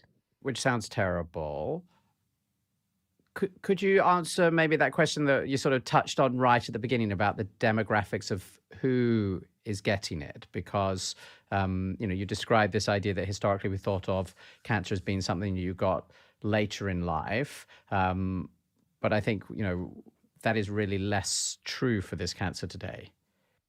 Yes. So that's what I think the new reality is for colon cancer. I think that colon cancer, again, in the past has been traditionally thought of as something you developed when you're older, particularly, as you get into your late 50s and 60s. That was kind of when people really started to be at risk for the disease. Having colon cancer, when you were less than 50 was very, very rare. And as doctors, I know we rarely saw a patient who developed colon cancer at a young age. Now, we're seeing those patients come into our clinic all the time. So just to give you a sense, at this point in time in the US at least, 20% of people who develop colon cancer are actually under the age of 50. And that's a real striking statistic. People who were, for example, born in the 1990s are at twofold higher risk of developing colon cancer now compared to people who were born in the 1950s. So there's been a real trend in the population where people who have been born in more recent decades have been at markedly increased risk compared to people born in previous decades at the same age. That's pretty extraordinary, Andy. You're saying like the rate of this cancer has doubled in young people, even despite all of our advances, you think, in medical care and, how we hopefully look after ourselves. Yes. So, I mean, I think one sort of stark reality is that we've actually had a lot of success in actually, reducing the rates of colon cancer overall. But all those successes have come in people that are, older, particularly people over the age of 65. At least in the US, the rates of colon cancer have declined markedly in people over the age of 65 on an annual basis since the 1990s. That may be due to improvements in screening and maybe due to improvements in lifestyle, et cetera. But in contrast, the rates have really increased in people younger than 55, such that we see that people who are in those younger age groups have twofold higher risk of developing colon cancer compared to people who were at that age, in the 1950s, 1960s. So it's a real demographic shift in the disease. And I think you said something to me before we started the show that this may end up being the most common cancer for certain younger people. Can you shed some light on that? In the US, the American Cancer Society just came out with a very sobering report that statistics are such that now the leading cause of cancer death in people younger than 50 among men is colon cancer. The leading cause of cancer death for men under 50 is now colon cancer. And by 2030, they estimate that it will become the leading cause of cancer death for both men and women. So that's a real change from where we were, 10, 20 years ago. And I feel like that is a long way from the common conception, because you're actually saying that as a cause of death, for example, that would actually be higher than breast cancer for women under 50 in just a few years. Is that correct? Did I understand that? Exactly. Yeah. Which I feel is, and it obviously in no way reduces the seriousness of breast cancer or any other cancer, but it does suggest that there is not a popular understanding of just how common this is becoming as a cancer for younger people.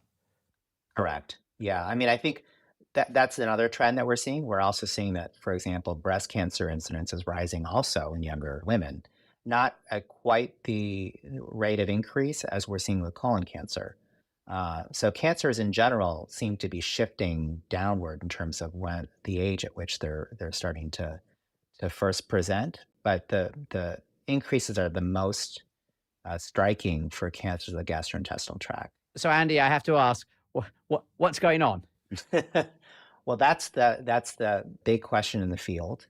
I think there's been a lot of obvious interest in trying to understand why this trend is occurring, because only by understanding why it's occurring can we actually start to figure out how to reverse the trend. So there have been a number of hypotheses and a number of risk factors that have been characterized based on the studies that we have underway now. This is a research area that my group is particularly interested in, and I think what we've wanted to focus in on are things that we know are risk factors for colon cancer more broadly to see if they might be playing a particular role in younger adults. First and foremost in that has been, I think the trends that we've seen population wide, at least in the US and also most other countries, in the rising incidence of overweight and obesity. Those are risk factors for colon cancer in older adults. So it's not surprising that they also turn out to be important risk factors for colon cancer in younger people. And we all know that obesity and overweight have been rising as well in the population over the last several decades. So some of that increase in cancer rates might also be attributable to some of those increases we're seeing in overweight and obesity. So that's one factor that we know is important. The second area that we are really interested in knowing more about is the role of diet. I think that our diet has changed appreciably over the last several decades in many ways. As probably can glean from sort of how we think about diet and with respect to overweight and obesity, some of those same dietary factors may be driving colon cancer rates as well. We know people, for example, eat more concentrated sweets, they eat more meat, and those are risk factors that we know also are risk factors for colon cancer. So some of those population trends and those dietary factors may be also driving risk in younger people. There might be also some unique components of food that we're still really delving more deeply into. We know that our diets now, as compared to 10, 20 years ago, are much higher in what we call ultra processed foods.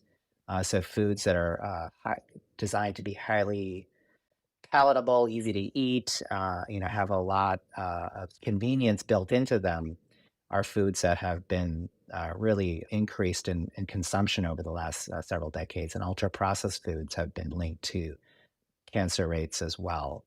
The other area that's also of interest for people is the changes in the way we consume alcohol.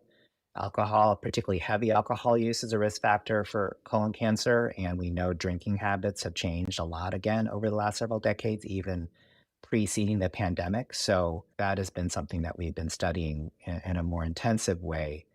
And then some of the things that are particularly interesting also is to think about some of the overlooked dimensions of these risk factors. I think we think about these as being risk factors, but also need to think about, when during the life course are these risk factors most important? Is it the fact that people are, really maybe eating more of these unhealthy foods at an earlier point in their life cycle, like, when they're adolescents or young adults, than in past years that may be driving risk in a different way? We also know there are dimensions about when we eat food and when we drink, which is important. So, for example, we tend to drink more now in large quantities. It's so-called binge drinking. So is binge drinking a particular risk factor for cancer in a way that more consistent low-level drinking was not? These are all kind of really important dimensions of exposures and risk factors that we're considering. And then last, I think we all recognize that there are many people that are younger than 50 that develop colon cancer that don't have any of these risk factors. I have many patients that come to me that are lean. They've never been overweight.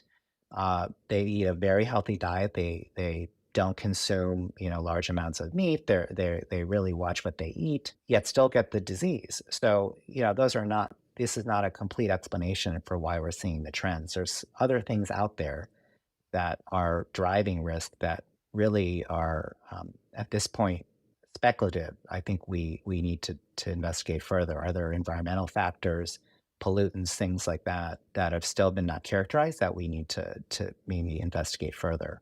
We recognize that cancer is a disease ultimately of metabolic health, especially colon cancer. We think colon cancer in particular is a cancer that's driven by someone's overall state of metabolic health. And among cancers, we think colon cancer is probably the cancer that is the most likely to be related to diet and what we eat, which is not surprising because obviously the colon is exposed to what we eat. Could you just explain for a minute what a disease of metabolic health means for our listeners? Sure. So just to back up, I mean, I think our interest in this came around because we recognize that as you sort of tick through the different cancers and sort of what are the cancers for which diet is the most likely to be linked, colon cancer is probably the leading cancer that's diet related. We also know that colon cancer is particularly related to other factors that we associated with how we metabolize food and our metabolism more broadly. What I mean by that is there's been a lot of interest in, for example, the fact that, again, people with overweight, obesity are more likely to develop colon cancer. People with diabetes have a higher risk of colon cancer. People who have so called metabolic syndrome or a constellation of sort of conditions related to what we call insulin resistance are more likely to develop colon cancer. And insulin itself has been thought to be a risk factor for colon cancer. That high levels of insulin in the blood, for example, drive the uncontrolled growth of cells in the colon. And so is, for example, the sort of high levels of insulin that occur and related to metabolic diseases a driver of colon cancer. I think that's been really a leading hypothesis too. So I think of the cancers of body, colon cancer is the one that seems to be most linked to metabolism or how we eat our food, how our body processes food, and our body's response to food. I think you're saying that you might increase your risk of colon cancer, not just directly because the food you eat is sort of directly like this carcinogen, like we're all used to being taught by, our governments over the last 50 years, but actually, if you're eating this, ultra processed food or whatever it is year after year, then you get all of this bad control over your blood sugars and your blood fats and all these sorts of things. And that itself then becomes this risk factor for the colon cancer. Did I understand Precisely. that? Yeah, no, that's a very good way to summarize it. That there might be some specific effect that the food we eat is having on cancer, but also we know that the food we eat affects um, exactly what you've mentioned. It affects our overall level of inflammation in the body. It affects our overall metabolic ability to metabolize and process food, and sort of our metabolic biochemical functions may be changed. We may have less ability to control our blood sugar, to control our blood lipids. So the fact that diet can, for example, raise our blood sugar, raise our insulin levels, raise our inflammatory markers, also raise some of the other lipid markers that we know may cause, again, inflammation or diseases in our blood vessels, may also be causing problems with our ability to prevent our colon from growing tumors and developing cancer. And Andy, I'm sitting there looking at the beautiful view in your office behind you as you say that. And it reminds me of the first time that I met you, which must be 7 years ago, I think now, when I was with my co-founder, Professor Tim Spector, and talk about this idea of kicking off this very first Predict One study, looking at the impact of diet, but particularly about sort of the microbiome and how that tied into diet and different personalized results, and rather amazed to discover how interested you were, which is, when you started working with us now a long time ago. So I would love to discuss, because I know this is a big part of your personal research and interest, how the gut microbiome sort of links into the things that you're describing, to what extent you believe that the health of your microbiome, is linked to, your risk of developing colon cancer, and I guess what the status is of your research and others around that today, because I know that this has been a big part of why, you've been, really interested to and helped us a lot in the research we've been doing. Yeah, so as you mentioned, it's been a terrific history we've shared together and working together on the Zoe Predict studies here at Mass General. And our interest, I think, was driven largely because we are so interested in diet and the gut microbiome and what its impact is on health in general. So just as we really recognize that diet was a major sort of risk factor or element of colon cancer risk. In parallel, we also recognize that there was increasing data that the gut microbiome was an important factor in the development of colorectal cancer. There have been, and there have continue to be a large number of experimental and animal studies that show that the gut microbiome is linked to colon cancer in a very direct way. So you can induce cancers by changing, for example, a mouse or an animal's microbiome. And you can reverse cancer by changing an animal's microbiome in a positive way. So that data is really, really compelling.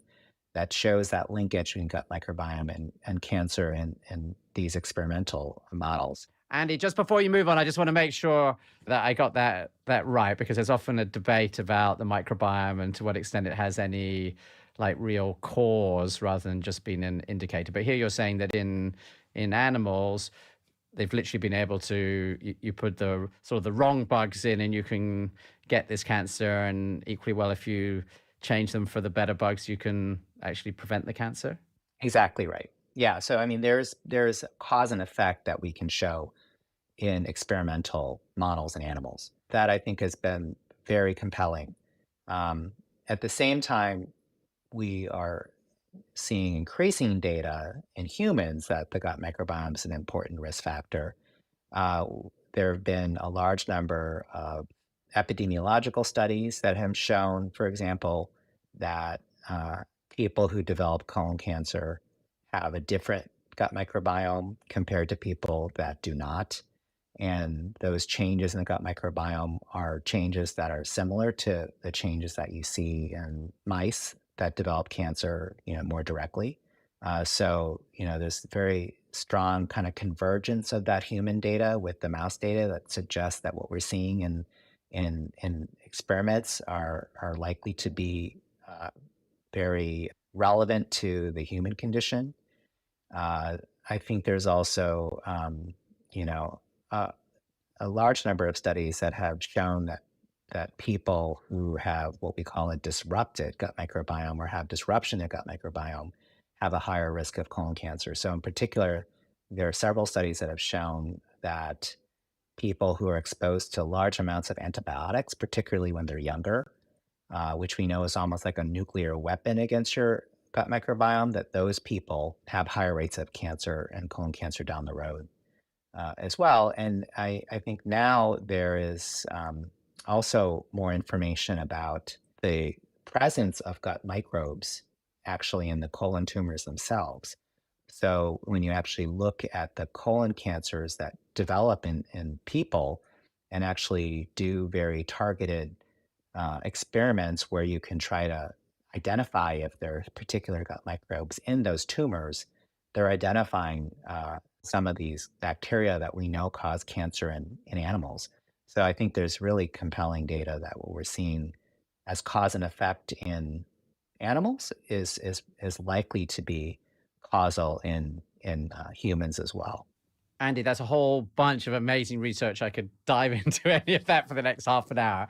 But I guess my first question is, generally when, we've done a lot of podcasts talking about the microbiome and obviously a lot of science is about it as well. Often the discussion is more about this as a community. So I often think about it a bit like a coral reef, right? With hundreds of different species sort of interacting, and it's that total interaction which has this effect on our health.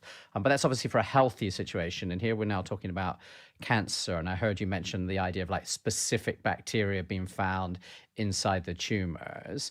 Are you suggesting that there might be specific microbes that are sort of directly the cause of these cancers, or is this more like this pattern of maybe you've got too many of the bad ones and not enough of the good ones? What is, I guess, both what does the science say, but also I know we're at the very cutting edge. What's your own guess on this at the moment? I think that the science is evolving. So I think there are very clear data that your community of gut microbes can be a predisposing factor for the development of colon cancer. So you can imagine that your gut microbiome is kind of an expression of your diet. So, what you eat actually influences what gut microbes you have. Also, what you eat is ultimately the stuff that those gut microbes break down. And those gut microbes and what they break down ultimately release metabolic products that ultimately influence gut health. And we believe better gut health reduces risk of cancer. So there is an overall effect of sort of one's gut microbiome that seems to be a risk factor for cancer. And it's not just specific microbes that are what we need to be concerned about. But at the same time, there's a parallel line of research in which there are some gut microbes that seem to be particularly relevant to the development of cancer. The question is whether those specific gut microbes are important in sort of the initial development of the cancer, or are they something that kind of help, or maybe factors in sort of how cancers develop and progress over time? The bottom line is I think it's both. I think it's kind of one's overall